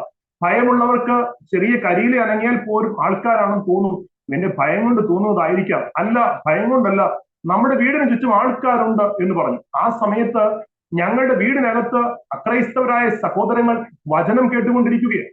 അത് കയ്യോടെ പിടിക്കുവാൻ ദേശത്തുള്ള സുവിശേഷ വിരോധികൾ വീട് വളഞ്ഞിരിക്കുകയാണ്. കതകിന് വന്ന് മുട്ടുന്നു ആൾക്കാര്. അന്ന് ദൈവത്തിന്റെ കരുണയാണ്. ആ വീട് വാടകയ്ക്ക് എന്ന അമ്മച്ചി കതക് തുറന്ന് വെളിയിലേക്ക് നോക്കുമ്പോ മുറ്റം നിറയെ സുവിശേഷ വിരോധികൾ നിറഞ്ഞു നിൽക്കുന്നു. ഒരാൾ തന്നെ പരിചയപ്പെടുത്തി, ഇവിടെയുള്ള ഇന്ന ഗ്രൂപ്പിന്റെ നേതാവാണ് ഞാൻ, ഈ സ്ഥലം ഇന്നതാണ്, ഇവിടെ ഇനി ഒരു പെന്തക്കോസ്ത് പ്രവർത്തനത്തിന്റെ ആവശ്യമില്ല, 7 ദിവസത്തിനകത്ത് ഇവിടുന്ന് വിട്ടുപൊയ്ക്കോണം. ഞാന് ഫ്രണ്ടിലേക്ക് വന്നു. ഞാൻ പറഞ്ഞതുപോലെ ഞങ്ങൾ ആരെയും മതം മാറ്റുവാനായി വന്നവരല്ല. മാത്രമല്ല എല്ലാ മതങ്ങൾക്കും അതിൻ്റെതായ വിലയും നിലയുമുണ്ട്. ആമേൻ. എന്തെങ്കിലും ആരെങ്കിലും എന്തെങ്കിലും പറഞ്ഞെന്ന് കരുതി ആരും ആരുടെയും മതം വിട്ടു പോകുകയില്ല. അഥവാ ആരെങ്കിലും മതം വിട്ടു പോകുന്നതിൽ അതിന്റെ അർത്ഥം എന്തോ സ്ഥായിയായ സംഭവം അവരുടെ ജീവിതത്തിൽ സംഭവിച്ചിട്ടുണ്ടെന്നുള്ളതാണ്. ഉടനെ അവർ പറഞ്ഞു, ഞങ്ങളെ മതം മാറ്റുവാൻ നീ ശ്രമിക്കേണ്ട, 7 ദിവസത്തിനകത്ത് ഇവിടുന്ന് വിട്ടുപോകണമെന്ന് പറഞ്ഞു. ഞാൻ പറഞ്ഞു, സഹോദരങ്ങളെ, കർത്താവായ യേശുക്രിസ്തുവിന് വേണ്ടി മരിക്കേണ്ടി വന്നാൽ അതിനും തയ്യാറായ ശേഷമാണ് ഞങ്ങൾ സുവിശേഷ പ്രവർത്തനത്തിന് ഇറങ്ങുന്നു എന്ന് പറഞ്ഞു. ഉടനെ ഏറ്റവും ഫ്രണ്ടിൽ നിന്ന ഒരു സ്നേഹിതൻ അദ്ദേഹം പറഞ്ഞു, ഭാരതാംബയ്ക്ക് വേണ്ടി മരിക്കുവാൻ ഞങ്ങളും തയ്യാറാണ്, നിന്നെ ഞങ്ങൾ കൊല്ലും എന്ന് പറഞ്ഞു. അവിടെ അത് ഭീഷണി മുഴങ്ങുകയാണ്. കർത്താവിന് സ്തോത്രം. ദൈവം വലിയ കാരുണ്യം കാണിച്ച് കർത്താവ് ഞങ്ങളെ ഭദ്രമായി സൂക്ഷിച്ചു. പലപ്പോഴും ഞങ്ങളെ പതിയിരിപ്പുകാരെ ഇരുത്തി ഞങ്ങളെ പിടിക്കുവാൻ ശ്രമിച്ചു. എന്നാൽ സ്വർഗത്തിലെ പിതാവ് അത്ഭുതകരമായി ഞങ്ങളെ അവിടുന്ന് വിടുവിച്ച് പുറത്തു കൊണ്ടുവന്നു. എന്നാൽ കർത്താവിന് സ്തോത്രം, ഒരിക്കൽ ഞങ്ങൾ സുവിശേഷ വിരോധികളുടെ കരങ്ങളിൽ അകപ്പെട്ടു. എന്റെ ഭാര്യയുടെയും എന്റെ 2 കുഞ്ഞുങ്ങളുടെയും മുൻപിലിട്ട് സുവിശേഷ വിരോധികൾ വളരെ ക്രൂരമായി എന്നെ ഉപദ്രവിച്ചു. കൊല്ലം ജില്ലയിൽ അതേ കൊല്ലം കരിക്കോട് എന്ന സ്ഥലത്ത് TKM കോളേജിന് ബാക്ക് സൈഡിൽ പേരൂർ എന്നൊരു സ്ഥലമുണ്ട്. അവിടെ കർത്താവിന്റെ വേല ചെയ്തുകൊണ്ടിരിക്കുമ്പോൾ എന്റെ സ്നേഹിതനായ ഒരു കർത്താവിന്റെ ദാസൻ അവിടെ പാർക്കുന്നുണ്ട്. അവിടെ സുവിശേഷ വേല ചെയ്തുകൊണ്ടിരിക്കുമ്പോൾ അതെ രഹസ്യമായ ഒരു കൂടിവരവാണ്. കതകും ജനലും ഒക്കെ അടച്ചിട്ട് അവിടെ ആരാധന നടക്കും. ഞായറാഴ്ച രാവിലെ ഞങ്ങൾ പോകും. രഹസ്യമായിട്ട് കടന്നു പോകുന്ന ആരാധനയാണ്. ഒരിക്കൽ ആരാധന നടന്നുകൊണ്ടിരിക്കുമ്പോൾ അതെ ഒരു സംഘം സുവിശേഷ വിരോധികൾ ആ ഭവനത്തിലേക്ക് കടന്നു വരികയാണ്. അവരെ കതക് ചവിട്ടി തുറന്ന് അവർ ആരാധനാലയത്തിൽ പ്രവേശിച്ചു. ആമേൻ. എന്റെ അടുക്കിലേക്ക് വന്നു. അവരുടെ കയ്യിൽ കരുതിയിരുന്ന വടി ഉപയോഗിച്ച് എന്റെ തലയ്ക്ക് അടിച്ചതാണ്. ഞാൻ മുകളിലേക്ക് മുഖം ഉയർത്തിയപ്പോ എന്റെ മുഖത്ത് കൊണ്ട് മുഖം പൊട്ടി ചോരയൊഴുകുകയാണ്. 10 പേരോളം എന്റെ ചുറ്റും നിന്ന് വളരെ ക്രൂരമായി എന്നെ ഉപദ്രവിച്ചു. ഒരു ഫുട്ബോൾ പന്ത് പോലെ ഞാൻ ചുരുണ്ടുകൂടി. എന്റെ നെഞ്ചത്തും എന്റെ വയറിനും ഒക്കെ അവർ അടിക്കുവാനും ചവിട്ടുവാനും തുടങ്ങി. കർത്താവിന് സ്തോത്രം. എന്റെ ഭാര്യയും എന്റെ 2 പിഞ്ചു കുഞ്ഞുങ്ങളും അതിനിടയിലേക്ക് വന്നു. അവരെ ദൂരേക്ക് വലിച്ചെറിഞ്ഞു. വളരെ ക്രൂരമായ അക്രമങ്ങൾ അവിടെ നടന്നു. കർത്താവിന്റെ വലിയ കരുണയാ. ദൈവത്തിന്റെ പരിശുദ്ധാത്മാവ് എന്നോട് ഈ ക്രൂരമായ ഉപദ്രവങ്ങളുടെ നടുവിൽ എന്നോട് ദൈവാത്മാവ് സംസാരിച്ചു. ശരീരത്തിന്റെ മർമ്മഭാഗങ്ങളിൽ ചെരമേൽക്കാതെ സൂക്ഷിക്കാൻ പറഞ്ഞു. അങ്ങനെ ഒരു ഫുട്ബോൾ ചുരുളുന്നത് പോലെ ഒരു ഫുട്ബോൾ പോലെ ചുരുണ്ട് ഞാൻ ആ ഭവനത്തിനുള്ളിൽ ഇരുന്നു. അവര് വെളിയിലേക്ക് ഇറങ്ങിയിട്ട് പറഞ്ഞു, എത്രയും പെട്ടെന്ന് ഈ ഉപദേശിയെയും തന്റെ കുടുംബത്തെയും വീട്ടിൽ നിന്ന് പുറത്താക്കുക. ഞങ്ങൾക്ക് പുറത്തിറങ്ങാനുവാനും ഭയമായി. അവിടെ മുഴുവനും സുവിശേഷ വിരോധികൾ നിറഞ്ഞിരിക്കുന്നു. കർത്താവ് മഹാകാരുണ്യം കാണിച്ചു. ഞങ്ങൾ അവിടുന്ന് രക്ഷപ്പെട്ട് ഞങ്ങളുടെ ഭവനത്തിലേക്ക് വന്നു. തിരിച്ചു വരുന്ന വഴി എന്റെ മകന് 5ാം ക്ലാസ്സിൽ പഠിക്കുന്ന 10 വയസ്സ് പ്രായമുള്ള മകന് ഇത് കണ്ട് വയലന്റ് ആവുകയാണ്. എന്റെ അപ്പന്റെ മുഖത്ത് വടി കൊണ്ടടിച്ചവനെ എനിക്ക് ഓർമ്മയുണ്ട്. എന്റെ അപ്പന്റെ നെഞ്ചത്ത് ചവിട്ടുന്നവനെ ഞാൻ കണ്ടതാണ്. എനിക്കറിയാം അപ്പൻ എന്തുകൊണ്ട് പ്രതികരിച്ചില്ല. അപ്പൻ പണ്ട് സ്പോർട്സ് താരമാണെന്നും കബഡി കളിക്കാരനാണെന്നും ഒക്കെ ഞാൻ കേട്ടിട്ടുണ്ട്. അപ്പൻ എന്തുകൊണ്ട് പ്രതികരിച്ചില്ല? അപ്പൻ തിരിച്ച് ഒരാളെ അടിച്ചിരുന്നെങ്കിൽ എനിക്ക് ആശ്വാസമായേനെ. പക്ഷേങ്കിൽ എന്റെ അപ്പൻ എന്തുകൊണ്ട് പ്രതികരിച്ചില്ല? ഞാൻ അപ്പനെ പോലെ ആയിരിക്കത്തില്ല. ഞാൻ പഠിക്കും. ഞാൻ പഠിച്ചൊരു പോലീസുകാരനാവും. എന്നിട്ട് ഞാൻ ഇവരോട് പ്രതികാരം ചെയ്യും. മകൻ വയലന്റ് ആവുകയാ. 10 വയസ്സുകാരൻ വാഹനത്തിൽ നിന്ന് വയലന്റ് ആവുകയാ. അവന് സഹിക്കാൻ പറ്റുന്നില്ല. എന്റെ അപ്പനെ അവന്റെ മുന്നിലിട്ട് അവന്റെ അപ്പനെ തല്ലി എന്ന് പറയുമ്പോ അവനെ സഹിക്കാനായിട്ട് കഴിയുന്നില്ല. ഞാൻ പറഞ്ഞ എന്റെ പൊന്നുമോനെ, ദൈവത്തിന്റെ മുമ്പിൽ 2 വഴികളാ ഉള്ളത്. ഒന്നുകിൽ ഈ സഹോദരന്മാർ യേശുവിനെ പ്രസംഗിക്കും, അല്ല എങ്കിൽ ദൈവത്തിന്റെ ന്യായവിധിക്ക് ഇവർ പാത്രമായി മാറും എന്ന് പറഞ്ഞു. ഞാൻ പറഞ്ഞു, നീ ഇനി പഠിച്ച് പോലീസായി ഏത് കാലഘട്ടത്തിൽ പ്രതികാരം ചെയ്യാനാ? ദൈവത്തിന്റെ പ്രവൃത്തികൾ വളരെ ശ്രേഷ്ഠമാണ്. നീ ഭയപ്പെടേണ്ട, സമാധാനമായിട്ടിരിക്കുക. ന്യായമായി വിധിക്കുന്ന ഒരു ദൈവം സ്വർഗത്തിലുണ്ട്. ഈ ദേശത്ത് നമ്മുടെ ചോര വീണെങ്കിൽ അവിടെ കർത്താവിന്റെ പ്രവൃത്തി ദൈവം ചെയ്തെടുക്കാതിരിക്കുമോ എന്ന് പറഞ്ഞ് മകനെ ആശ്വസിപ്പിച്ച് ഭവനത്തിലേക്ക് വരുവാനിടയായി. ഏകദേശം 1 മാസം ഈ തൊണ്ടും ചാറെന്നൊക്കെ പറയുന്ന അതൊക്കെ ഉപയോഗിച്ച ശരീരത്തിന്റെ ഉള്ളിലേറ്റ ക്ഷതങ്ങൾക്ക് ആയുർവേദ ചികിത്സയും ഒക്കെയായിട്ട് 1 മാസം ഞാൻ ചികിത്സയിലായിരുന്നു. കർത്താവിന്റെ സ്തോത്രം. ആ സമയത്ത് ഞാൻ ഓർക്കുന്നു, ദൈവദാസന്മാരുടെയും ദൈവമക്കളുടെയും കരുതലും പരിപാലനവും ഞാൻ അനുഭവിച്ചിറങ്ങുന്ന ആളുകളാണ്. എന്നെ കാണുവാൻ നിരന്തരം ദൈവത്തിന്റെ ദാസന്മാർ കുടുംബമായിട്ട് ഏതെല്ലാം മേഖലയിൽ നിന്ന് കടന്നു വന്ന് എന്നെ ശുശ്രൂഷിച്ച അനുഭവങ്ങളൊക്കെ ഞാൻ നന്ദിയോടെ ഓർത്ത് കർത്താവിനെ മഹത്വപ്പെടുത്തുകയാണ്. കർത്താവിന്റെ സ്തോത്രം. 1 വർഷം കഴിഞ്ഞു, 2 വർഷം കഴിഞ്ഞു. 2 വർഷം കഴിയുമ്പോൾ നടക്കുന്ന മറ്റൊരു സംഭവം, ഒരുപക്ഷെങ്കിൽ കേരളക്കരയൊന്നാകെ കേട്ട ഒരു കൊല്ലം ജില്ലയിൽ നടന്ന, കൊല്ലം പട്ടണത്തിൽ നടന്ന ഒരു കൊലപാതകമാണ്. ഒരു ബാറിലെ കൊലപാതകം. മദ്യപിച്ചുകൊണ്ടിരിക്കുന്ന സ്നേഹിതർ തങ്ങളിൽ തർക്കമുണ്ടായി കയ്യിൽ കരുതിയ കത്തി ഉപയോഗിച്ച് സ്നേഹിതന്റെ നെഞ്ചു കുത്തി പിളർക്കുന്നതും, കൂട്ടുകാരെ വരുത്തി സ്നേഹിതനെ രക്ഷിക്കാനെന്ന വ്യാജനെ കൊണ്ടുപോയി ഒരു കാട്ടിൽ ഉപേക്ഷിച്ച് കളഞ്ഞ ഒരു ക്രൂരമായ ഒരു കൊലപാതകം. അതെ, കൊല്ലം പട്ടണത്തെ നടുക്കിയ ഒരു കൊലപാതകം നടന്നു. ബാറിലെ കൊലപാതകം പേരിലാണത് അറിയപ്പെട്ടിരുന്നത്. എന്നെ ക്രൂരമായി ഉപദ്രവിച്ച ആ സഹോദരന്മാർ ചേർന്നാണ് ആ കൊലപാതകം ചെയ്തത്. ഇന്ന് അവർ ജയിലിലാണ്. കർത്താവിന്റെ സ്തോത്രം. അതെ, മാസത്തിലൊരിക്കൽ കൊല്ലം സബ് ജയിലിലെ തടവുപുള്ളികളോട് സുവിശേഷം പ്രസംഗിക്കുവാൻ ഞാനും എന്റെ സ്നേഹിതനായ പാസ്റ്റർ CJ മനുവേൽ ഉപദേശിയും കടന്നു പോകാറ് പതിവാണ്. കർത്താവിന്റെ സ്തോത്രം. ഞാൻ പറയുന്നത്, യേശുവിനെ അറിയുവാൻ ഈ സ്നേഹിതന്മാർക്ക് അവസരമൊരുങ്ങുകയാണ്. കർത്താവിന്റെ സ്നേഹത്തെ ഗ്രഹിക്കുവാൻ അവൻ നമ്മളെ കൊണ്ട് ചെയ്യാൻ കഴിയാതെ പോയ ശുശ്രൂഷകൾ അവരിലൂടെ ചെയ്തെടുക്കുവാൻ അത് ദൈവം അവർക്ക് അവസരം കൊടുക്കുകയാണ്. ഞാനത് ഓർത്ത് കർത്താവിനെ സ്തുതിക്കുന്നു. ഇതുപോലെയുള്ള അനുഭവങ്ങൾ, അനവധിയായ അനുഭവങ്ങൾ എന്റെ ജീവിതത്തിൽ ഉണ്ടായി. പ്രിയമുള്ളവരെ, കർത്താവിന്റെ സ്തോത്രം. ഞാൻ കേരളത്തിലെ വളരെ അംഗീകൃതമായ ഒരു സഭയിലെ ശുശ്രൂഷകനായിട്ടാണ് പെരുങ്കുളം എന്ന ദേശത്ത് കർത്താവിന്റെ വേല ആരംഭിക്കുന്നത്. എന്നാൽ കർത്താവിന്റെ സ്തോത്രം, അവിടെ കർത്താവിന്റെ മഹത്വമുള്ള വേല ആരംഭിക്കുമ്പോൾ സംഘടനയിൽ നിന്ന് വളരെയേറെ സപ്പോർട്ടുകളാണ് നൽകുക. കാരണം അവിടെ പ്രവർത്തനം ആരംഭിച്ച് അതെ 6 മാസം കഴിയുന്നതിന് മുമ്പ് തന്നെ 7 പേര് സ്നാനമേറ്റു. ധാരാളം ആൾക്കാർ പ്രേരണ വരുന്നുണ്ട്. കർത്താവിന്റെ മഹത്വമുള്ള വേല വളരെ ഭംഗിയായി നടക്കുന്നു. രാത്രി മുഴുവനുമുള്ള പ്രാർത്ഥനകൾ നടക്കുന്നു. രോഗികൾ സൗഖ്യം പ്രാപിക്കുന്നു. ദേശത്തെക്കുറിച്ചൊക്കെയുള്ള ദർശനങ്ങളും വെളിപ്പാടുകളും കർത്താവ് തരുന്നു. ചുറ്റുപാടെല്ലാം കടന്നുപോയി കർത്താവിന്റെ സ്നേഹത്തെക്കുറിച്ച് പറഞ്ഞു. കർത്താവിന്റെ വേല വളരെ ഭംഗിയായിട്ട് നടന്നു വരികയാണ്. ഈ സമയത്ത് കർത്താവിന് സ്തോത്രം, എന്റെ ഉള്ളിൽ പരിശുദ്ധാത്മാവ് പകർന്നിരിക്കുന്നതായ ദർശനങ്ങളും സംഘടനയുടെ ദർശനങ്ങളും രണ്ടാണെന്ന് തിരിച്ചറിയുകയാണ്. അവിടെ വെച്ച് സംഘടനയുടെ വഴി വിട്ടുമാറിയിട്ട് കർത്താവ് എന്റെ ഉള്ളിൽ പകർന്ന അനുഭവങ്ങളിലേക്ക് കടന്നു പോകാൻ ഇടയാവുകയാണ്. അവിടെയാണ് വിശ്വാസ ജീവിതം എന്ന് പറയുന്നൊരു മേഖല ദൈവം ഞങ്ങളെ പഠിപ്പിക്കുന്നത്. കർത്താവിന് സ്തോത്രം, സംഘടന വിടുന്നു, സംഘടനയുടെ സപ്പോർട്ടുകൾ മുഴുവനും അവസാനിക്കുന്നു. കർത്താവിന് സ്തോത്രം, ഞങ്ങൾ പാർക്കുന്ന വീടിന് 250 രൂപയാണ് 2001 അതിന്റെ വാടക. കർത്താവിന് സ്തോത്രം. അപ്പോ അതിന് വാടക കൊടുക്കാനായിട്ടുള്ള സാഹചര്യങ്ങൾ പോലുമില്ല. ഇന്ന് ഹാർവസ്റ്റ് ടിവിയിലെ അതിലൊരു പ്രധാനപ്പെട്ട ഒരു ശുശ്രൂഷകനായിരിക്കുന്ന കർത്താവിന്റെ ദാസൻ പാസ്റ്റർ ഷാജി തങ്കച്ചൻ എന്റെ അടുത്ത സ്നേഹിതനാണ്.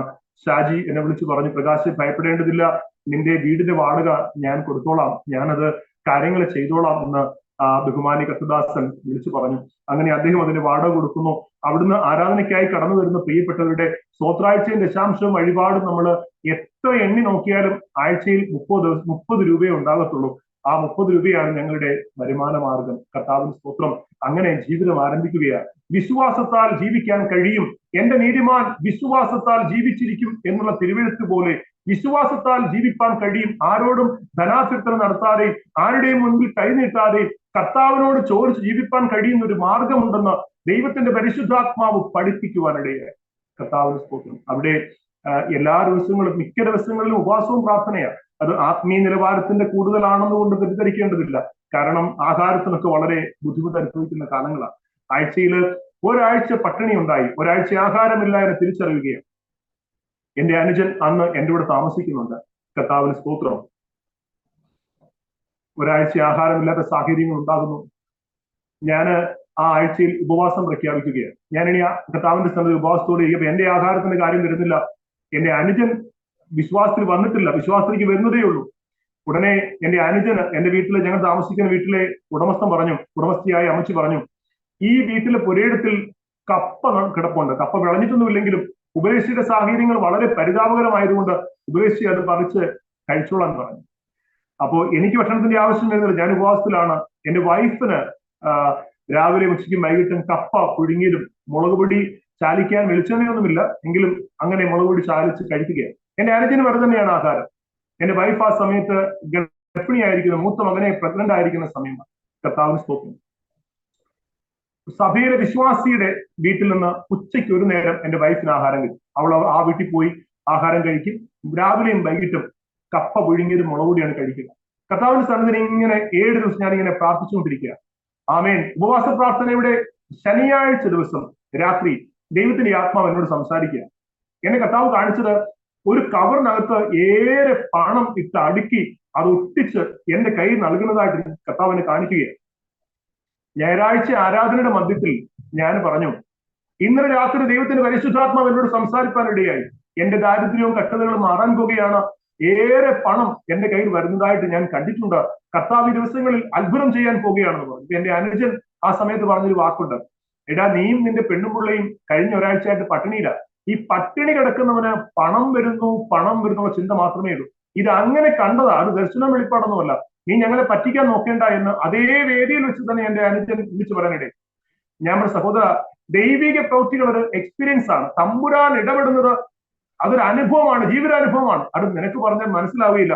പക്ഷെ നിന്റെ കണ്ണുകൊണ്ട് നീ ഇത് കാണും. ഞാൻ ഈ പറഞ്ഞ ദർശനം എന്താണെന്ന് നിന്റെ കണ്ണുകൊണ്ട് കാണും. അന്ന് വൈകിട്ട് ഒരു സ്നേഹിതന്റെ ഫോൺ കോൾ വരികയാണ് അടുത്ത വീട്ടിൽ. എന്റെ അനുജനാണ് ആ ഫോൺ എടുക്കുന്നത്. എന്റെ അനുജനോട് പറയുകയാണ്, ഞാൻ ഇന്നയാളാണ്, നാളെ രാവിലെ 10 മണിക്ക് കൊട്ടാരക്കര ഗാന്ധിമുക്കിൽ നിങ്ങൾ രണ്ടുപേരും കടന്നു വരണം, ഞാൻ നിങ്ങളെ കാത്ത് അവിടെ ഉണ്ടാകുമെന്ന് പറഞ്ഞു. ഞങ്ങൾ അവിടെ കടന്നു ചെന്നപ്പോൾ അദ്ദേഹം പറഞ്ഞത്, ഞായറാഴ്ച ഒരു ചർച്ചിൽ ആരാധനയ്ക്കായി കടന്നുപോയി. പ്രസംഗകനായി എന്നെ ഗസ്റ്റായിട്ട് എന്നെ വിളിച്ചിരിക്കുക. അവിടെ ഇങ്ങനെ പ്രസംഗിച്ചുകൊണ്ടിരിക്കുമ്പോൾ ആരാധനാ മധ്യത്തിൽ ചന്ദ്രപ്രകാശിനെ കുറിച്ച് പറയുവാൻ പരിശുദ്ധാത്മാവ് ഒരു നിയോഗം എന്റെ ഉള്ളിൽ തരുകയാണ്. ഞാൻ മുൻകൂട്ടി പ്ലാൻ ചെയ്തതല്ല. അവിടെ നിങ്ങളുടെ പ്രവർത്തനത്തെ കുറിച്ച് ഞാൻ പെട്ടെന്ന് പറഞ്ഞു. ആരാധന കഴിഞ്ഞപ്പോ ആ സഭയിൽ നിന്ന് ദൈവമക്കൾ ചേർന്ന് വലിയൊരു തുക സംഭാവനയായി കളക്ട് ചെയ്തിട്ടുണ്ട്. അത് മുഴുവനും ഒരു കവറിൽ പാക്ക് ചെയ്തിട്ടുണ്ട്. ഞാൻ അത് നിങ്ങൾക്ക് തരുവാനായിട്ട് ഇവിടെ കൊണ്ടുവന്നിരിക്കുകയാണ്. എന്റെ അനുജൻ ഈ അത്ഭുതങ്ങളും അടയാളങ്ങളും കണ്ടാണ് വിശ്വാസത്തിൽ വളർന്നത്. ഇന്ന് വളരെ വിശാലമായ അനുഭവത്തിൽ അനുജനെ കർത്താവ് ഉപയോഗിക്കുന്നു. കർത്താവിന് സ്തോത്രം. ഇതുപോലെ കർത്താവിനെ തൊട്ട് കർത്താവിനെ കണ്ട ജീവിതാനുഭവങ്ങൾ ഏറെയുണ്ട്.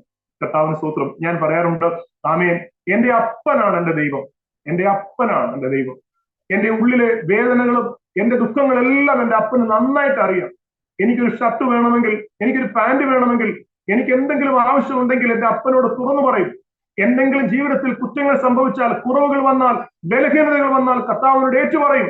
ദൈവമേ, കുറവുകൾ പറ്റാത്ത, ബലഹീനത വരാത്ത, കുറ്റങ്ങൾ സംഭവിക്കാത്ത ഒരു ആത്മീയ ജീവിതം നയിപ്പാൻ എന്നെ സഹായിക്കണമേ എന്ന് കർത്താവിനോട് ആത്മാർത്ഥമായിട്ട് പറയും. ആമേൻ. എല്ലാ കാര്യങ്ങളും ദൈവത്തോട് തുറന്നു പറയും ജീവിതത്തിൽ. ഞാൻ ഒരിക്കൽ ആഗ്രഹിച്ചതാ. ആഹാരത്തിനൊക്കെ വളരെ ബുദ്ധിമുട്ട് അനുഭവിക്കുന്ന കാലഘട്ടം. ഇറച്ചി കഴിച്ചിട്ട് അനേക നാളുകളായി. കർത്താവിന് സ്തോത്രം. ദൈവത്തോട് രാവിലെ തൊട്ട് സഭാഹോളിനുള്ളിൽ പായിട്ട് പ്രാർത്ഥിക്കുകയാണ്. കർത്താവെ, ഇറച്ചി കഴിച്ച നാളെയും മറന്നുപോയി, ഞങ്ങൾക്ക് ഭക്ഷിക്കാൻ അല്പം ഇറച്ചി തരണം. ഞാനും ഭാര്യയും ദൈവസ്ഥാനത്ത് ഇരിപ്പുണ്ട്. എന്താണ് അങ്ങനെ പ്രാർത്ഥിച്ചതൊന്നും അറിയത്തില്ല. കർത്താവിന്റെ സ്ഥാനത്തിൽ ഇറച്ചിക്ക് വേണ്ടി കർത്താവിനോട് ചോദിക്കുകയാണ്. രാവിലെ തൊട്ട് ഉച്ച വരെ ആ പായലിരുന്ന് പ്രാർത്ഥിക്കുകയാണ്. ഞങ്ങൾക്ക് അല്പം ഇറച്ചി തരണം. എത്ര നാളായി ഇറച്ചി കഴിച്ചിട്ട്. ഉച്ച വരെ പ്രാർത്ഥിച്ചു. ഉച്ച കഴിഞ്ഞ് വീണ്ടും പ്രാർത്ഥന തുടങ്ങി. 3 മണി കഴിഞ്ഞു. വീട്ടിലെ ഈ ചെറിയ ഹോളിനകത്ത് അരക്കഥവ് പകുതി വീതമുള്ള കടക. മുകളിലെ ഭാഗം തുറന്ന് പുറത്തേക്ക് നോക്കുകയാണ്. ഏലിയാവിന്റെ അടുക്കൽ കാക്ക വന്നതുപോലെ എന്തെങ്കിലും സാധ്യതയുണ്ടോ എന്ന് അറിയുവാൻ തുറന്നു നോക്കുമ്പോൾ കാണുന്ന കാഴ്ച, 10 വയസ്സിൽ താഴെ പ്രായമുള്ള ഒരു പെൺകുഞ്ഞ് 2 കൈയിലും ഓരോ തൂക്കുപാത്രവുമായി വളരെ ദൂരെ നിന്ന് കടന്നു വരികയാണ്. ആ കുഞ്ഞ് അടുത്ത് വന്നിട്ട് പറയുകയാണ്, ഇത് ഉപദേശിക്ക് തരാൻ വേണ്ടി ഞങ്ങളുടെ ഭവനത്തിൽ തന്നുവിട്ടതായത്. ഇതിൽ ഒരു പാത്രത്തിൽ അപ്പവുമുണ്ട്, ഒരു പാത്രത്തിൽ ഇറച്ചിയുമുണ്ട്. തമ്പുരാന്റെ അത്ഭുതം കണ്ണുകൊണ്ട് കാണുക. അത് വാങ്ങി കർത്താവിന് നന്ദി പറഞ്ഞ് സ്തോത്രത്തോടെ ഭക്ഷിച്ച അനുഭവങ്ങളുണ്ട്. ആ സമയത്ത് ഇരുന്ന് അറിയാതെ എഴുതിയ വരികളാ. പാട്ടൊന്നുമല്ല, അറിയാതെ എഴുതിയ വരികളാ. യേശുവിൽ ഞാൻ എൻ്റെ രക്ഷിതാവെ കണ്ടു, കർത്താവ് തന്നെയാണ് എൻ്റെ താരൻ. യേശുവിൽ ഞാൻ എൻ്റെ രക്ഷിതാവെ കണ്ടു, കർത്താവ് തന്നെയാണ് എൻ്റെ താരൻ. ഉള്ളിന്റെ ഉള്ളിലെ ദുഃഖങ്ങളെല്ലാം നന്നായി അറിയുന്ന പൊന്നു താതൻ. ഉള്ളിന്റെ ഉള്ളിലെ ദുഃഖങ്ങളെല്ലാം നന്നായി അറിയുന്ന പൊന്നു താതൻ. അറിയാതെ ചെയ്തു പോയി അപരാധമെല്ലാം ഏറ്റു പറഞ്ഞപ്പോൾ ക്ഷമിച്ചു താതൻ. അറിയാതെ ചെയ്തു പോയ അപരാധമെല്ലാം ഏറ്റു പറഞ്ഞപ്പോൾ ക്ഷമിച്ചു താതൻ. യേശുവിൽ ഞാൻ എൻ്റെ രക്ഷിതാവെ കണ്ടു, കർത്താവ് തന്നെയാ എൻ്റെ താതൻ. ഒരു നാളും ആരിലും ആശ്രയിക്കില്ല ഞാൻ, ധനികരിലും എനിക്ക് ആശയില്ല. ഒരു നാളും ആരിലും ആശ്രയിക്കില്ല ഞാൻ, ധനികരിലും എനിക്ക് ആശയില്ല. ജീവന്റെ നാഥനിൽ ആശ്രയം വച്ചു ഞാൻ, നാഥന്റെ വേല തികച്ചിടുമേ. ജീവന്റെ നാഥനിൽ ആശ്രയം വച്ചു ഞാൻ, നാഥന്റെ വേല തികച്ചിടുമേ. യേശുവിൽ ഞാൻ എൻ്റെ രക്ഷിതാവെ കണ്ടു, കർത്താവ് തന്നെയാണ് എൻ്റെ താതൻ. കർത്താവിന്റെ അത്ഭുതങ്ങൾ വളരെ വലുതാണ് പ്രിയപ്പെട്ടവരെ. ആമേൻ. യഹോവ നല്ലവൻ എന്ന് രുചിച്ച് അറിവിൻ, അവനെ ശരണം പ്രാപിക്കുന്ന പുരുഷൻ ഭാഗ്യവാൻ എന്ന് തിരുവെഴുത്തിൽ എഴുതിയിരിക്കുകയാണ്. വിശ്വാസത്താൽ ജീവിക്കുന്ന കാലഘട്ടമാണ്. പെരുങ്കുളം എന്ന് പറയുന്ന സ്ഥലത്ത് നിന്ന് ഞങ്ങളുടെ 6 വർഷത്തെ ശുശ്രൂഷ പൂർത്തിയാക്കി ഞങ്ങള് പുത്തൂരിന് പോവുകയാണ്. അനുഗ്രഹിക്കപ്പെട്ടതായ വിശാലമായ പ്രവർത്തന സ്ഥലങ്ങളാണ്. അവിടെയും ഞങ്ങളുടെ മുഴുരാത്രി പ്രാർത്ഥനകളും സുവിശേഷീകരണങ്ങളെല്ലാം ശക്തമായിട്ട് ആരംഭിച്ചു. വിശ്വാസ ജീവിതമാണ്. ഒരിക്കൽ ഇന്ന് നിത്യതയിൽ വിശ്രമിക്കുന്ന കർത്താവദാസൻ പാസ്റ്റർ CJ മനുവേൽ എന്റെ അടുത്ത സ്നേഹിതനാണ്, എന്റെ ഒരു ആത്മീയ പിതാവാണ്. എന്നെ ശുശ്രൂഷയിൽ വളരെയേറെ എന്നെ പ്രോത്സാഹിപ്പിച്ച ബഹുമാനി കർത്തദാസനാണ്. അദ്ദേഹത്തിന്റെ ഭവനത്തിൽ ഒരു പാസ്റ്റേഴ്സ് മീറ്റിംഗ് ക്രമീകരിച്ചിരിക്കുന്നു. അതിൽ ദൈവത്തിന്റെ മാറ്റമില്ലാതെ വരുന്ന സംസാരിക്കാൻ എനിക്കാണ് അവസരം ലഭ്യമായിരിക്കുന്നത്. അവിടേക്ക് പോവുകയാണ്. അപ്പം യൗവനക്കാരോടും കർത്താവിന്റെ ദാസന്മാരോട് സംസാരിക്കാൻ വളരെ വെമ്പലാണ് ഉള്ളിൽ. കർത്താവിന്റെ ദാസന്മാരോട് വിശ്വാസ ജീവിതത്തെ കുറിച്ച് പഠിപ്പിക്കാൻ ഭയങ്കര താല്പര്യമാണ്. അങ്ങനെ ഞാൻ വളരെ ആവേശത്തോടു കൂടെ കർത്താവിന്റെ ദാസൻ പാസ്റ്റർ CJ മനുവേൽ അവരുടെ വീട്ടിലേക്ക് യാത്ര ചെയ്യുകയാണ്. പോകുന്ന വഴിക്ക് ഒരു ഫോൺ കോൾ വരികയാണ്. അത് എന്റെ മകന്റെതാണ്. എന്റെ മകൻ പുത്തൂർ ഡിവൈൻ പബ്ലിക് സ്കൂളിൽ പഠിച്ചുകൊണ്ടിരിക്കുകയാണ്. മകന് ഓഫീസിൽ നിന്നാണ് വിളിക്കുന്നത്. സ്കൂളിന്റെ ഓഫീസ് നമ്പറിൽ ഫോൺ ചെയ്യുകയാണ്. ഞാൻ വെച്ചു, മോനെ എന്തു പറ്റി?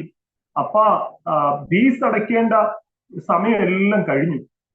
ഇനിയിപ്പോ അവരെന്നെ കൊണ്ടുവന്ന് ഓഫീസിൽ ഇരുത്തിയിരിക്കുക. ഇത് ലാസ്റ്റ് ഫോൺ കോളാണ്. ഫീസ് അടച്ചെങ്കിൽ പറ്റത്തുള്ളൂ. ഇനി അപ്പന് അവധിയില്ല. അതും ഞാനിപ്പോ ഓഫീസിൽ ഇരിക്കുകയാണ് എന്ന് എന്റെ മകൻ വിളിച്ചു പറഞ്ഞു. ഞാൻ എന്നോട് പറഞ്ഞു, മോനെ പതറിപ്പോകരുത്. നമ്മൾ ഇത്രയും കാലം പഠിച്ചത് യേശുപ്പച്ചൻ പൈസ എന്നിട്ട് നമ്മൾ പഠിച്ചത്. നമ്മൾ ആരെയും പറ്റിക്കുന്നവരല്ല. നമ്മൾ പൈസ കൊടുക്കും. നമ്മൾ അവരെ കബളിപ്പിച്ച് മുങ്ങത്തില്ല. അവരുടെ ഫീസ് മുഴുവനും നമ്മൾ അടയ്ക്കും. അല്പം കൂടെ സാവകാശം അപ്പന് വേണം. നീ സമാധാനമായിട്ടിരിക്കുക, ദൈവം അത്ഭുതം പ്രവർത്തിക്കും എന്ന് പറഞ്ഞ് അവനെ ആശ്വസിപ്പിച്ചിട്ട് പാസ്റ്റേഴ്സ് മീറ്റിങ്ങിന് വിശ്വാസം പഠിപ്പിക്കാനായിട്ട് പോവുകയാണ്. അവിടെ ചെന്നു. ആ വീട്ടിലെ മീറ്റിംഗ് ഭംഗിയായി നടന്നു. വിശ്വാസത്താൽ നമുക്ക് ജീവിപ്പാൻ കഴിയുമെന്ന ശക്തമായ തിരുവെഴുത്തുകളെ അതെ പൊരുൾ തിരിച്ച് സംസാരിക്കുകയാണ്. എന്റെ മെസ്സേജ് കഴിഞ്ഞു. ഞാൻ ഇരിക്കുന്നു. ബാക്കിയുള്ള ശുശ്രൂഷകൾ ഇങ്ങനെ നടന്നുകൊണ്ടിരിക്കുന്നു. ആ സമയത്ത് എന്റെ ഫോണിലേക്ക് ഒരു ഫോൺ കോൾ വരികയാണ്. കാക്കയെ നോക്കിയിരിക്കുന്ന സമയമാണ്. കാക്ക വരുന്ന വഴികൾ അറിയില്ല. ഒരു ഫോൺ കോൾ വരുന്നു. ഞാൻ സൈലന്റ് ആയിട്ടിരുന്ന ഫോണും എടുത്തുകൊണ്ട് ഞാൻ വെളിയിലേക്ക് പോയി. ഞാൻ ആ കോൾ അറ്റൻഡ് ചെയ്തു. അദ്ദേഹം പറഞ്ഞത് ഇങ്ങനെയാണ്. ആ ഫോൺ വിളിച്ച ആള് പറഞ്ഞത്, അതെ, ഞാൻ കുറച്ച് പൈസ നിങ്ങളുടെ അക്കൗണ്ടിലേക്ക് ട്രാൻസ്ഫർ ചെയ്തിട്ടുണ്ട്. കുഞ്ഞുങ്ങളുടെ ഫീസ് അടയ്ക്കണം കേട്ടോ. ആ വാക്കാ പുള്ളി എടുത്തു പറഞ്ഞത്. കുഞ്ഞുങ്ങളുടെ ഫീസ് അടയ്ക്കണം കേട്ടോ. കർത്താവിന് സ്തോത്രം. ഇങ്ങനെ തമ്പുരാൻ നടത്തിയ അനുഭവങ്ങൾ അനവധിയുണ്ട് പ്രിയപ്പെട്ടവരെ. കർത്താവിനെ കണ്ടു, കർത്താവിനെ ജീവിതത്തിൽ തൊട്ട് രുചിച്ചറിയുവാൻ ദൈവത്തിന്റെ പരിശുദ്ധാത്മാവ് വലിയ ഭാഗ്യം ലഭിക്കും. ആമേൻ, ആമേൻ. എനിക്ക് എന്റെ ജീവിതത്തിൽ ഭയങ്കരമായ അത്ഭുതങ്ങൾ കർത്താവ് ചെയ്തിട്ടുണ്ട്. അതിൽ ഏറ്റവും വലിയ അത്ഭുതമാണ് എന്റെ മകന്റെ മാനസാന്തരം. സാധാരണഗതിയിൽ ഉപദേശിമാരുടെ മക്കളൊക്കെ സുവിശേഷീകരണത്തോടൊക്കെ തൽപരരാണെന്നൊരു ചിന്ത പൊതുവെയുണ്ട്. പക്ഷെങ്കിൽ എന്റെ മകനെ സംബന്ധിച്ച് അങ്ങനെ ആയിരുന്നില്ല. എന്റെ മകന് ഞാൻ സ്റ്റീഫൻ എന്ന പേരാണ് ഇട്ടത്. എന്റെ പേര് ചന്ദ്രപ്രകാശ് എന്നും എന്റെ വൈഫിന്റെ പേര് അമ്പിളി എന്നുമാണ്. അപ്പോ ഒരിക്കലും ആ പേര് കൊണ്ട് പോലും ആ പഴയ കൾച്ചറിലേക്കോ സംസ്കാരത്തിലേക്കോ പോകാൻ പാടില്ല എന്ന് ഉറച്ചത് കൊണ്ട് മകന് സ്റ്റീഫൻ എന്ന് തന്നെ പേരിട്ടു. സ്റ്റീഫൻ എന്ന പേരിട്ടത് ക്രൈസ്തവ സഭയിലെ ആദ്യത്തെ രക്തസാക്ഷിയാണ് സ്തേഫാനോസ്. അവനും അതുപോലെ കർത്താവിന് വേണ്ടി കത്തി ജ്വലിക്കണം, എനിക്ക് ചെയ്യാൻ കഴിയാതെ പോയത് മുഴുവനും അവനിലൂടെ കർത്താവ് ചെയ്തെടുക്കണം എന്നുള്ള ചിന്തയിലാണ് അവൻ ആ പേരിട്ടത്. പക്ഷെങ്കിൽ അവന്റെ വളർച്ചയുടെ ഘട്ടത്തിൽ ഞാൻ തിരിച്ചറിഞ്ഞു, ഇത് സ്തേഫാനോസ് ആവാനുള്ള സാധ്യത വളരെ കുറവാണ്. ഇത് പീലാത്തോസിനെ പോലെയാണ് അവന്റെ സ്വഭാവം കൊണ്ട് അവൻ പോകുന്നതെന്ന് മനസ്സിലായി. വളരെ പ്രതീക്ഷയായിരുന്നു അവനെ. കർത്താവിന് സ്തോത്രം. 2.5 വയസ്സിലാണ് അവൻ അംഗൻവാടിയിൽ പഠനം ആരംഭിക്കുന്നത്. 2.5 വയസ്സിൽ പഠനം ആരംഭിച്ച് 3 വയസ്സിൽ അംഗൻവാടി ടീച്ചറെ അടിച്ച് പഠനം നിർത്തുകയാണ്.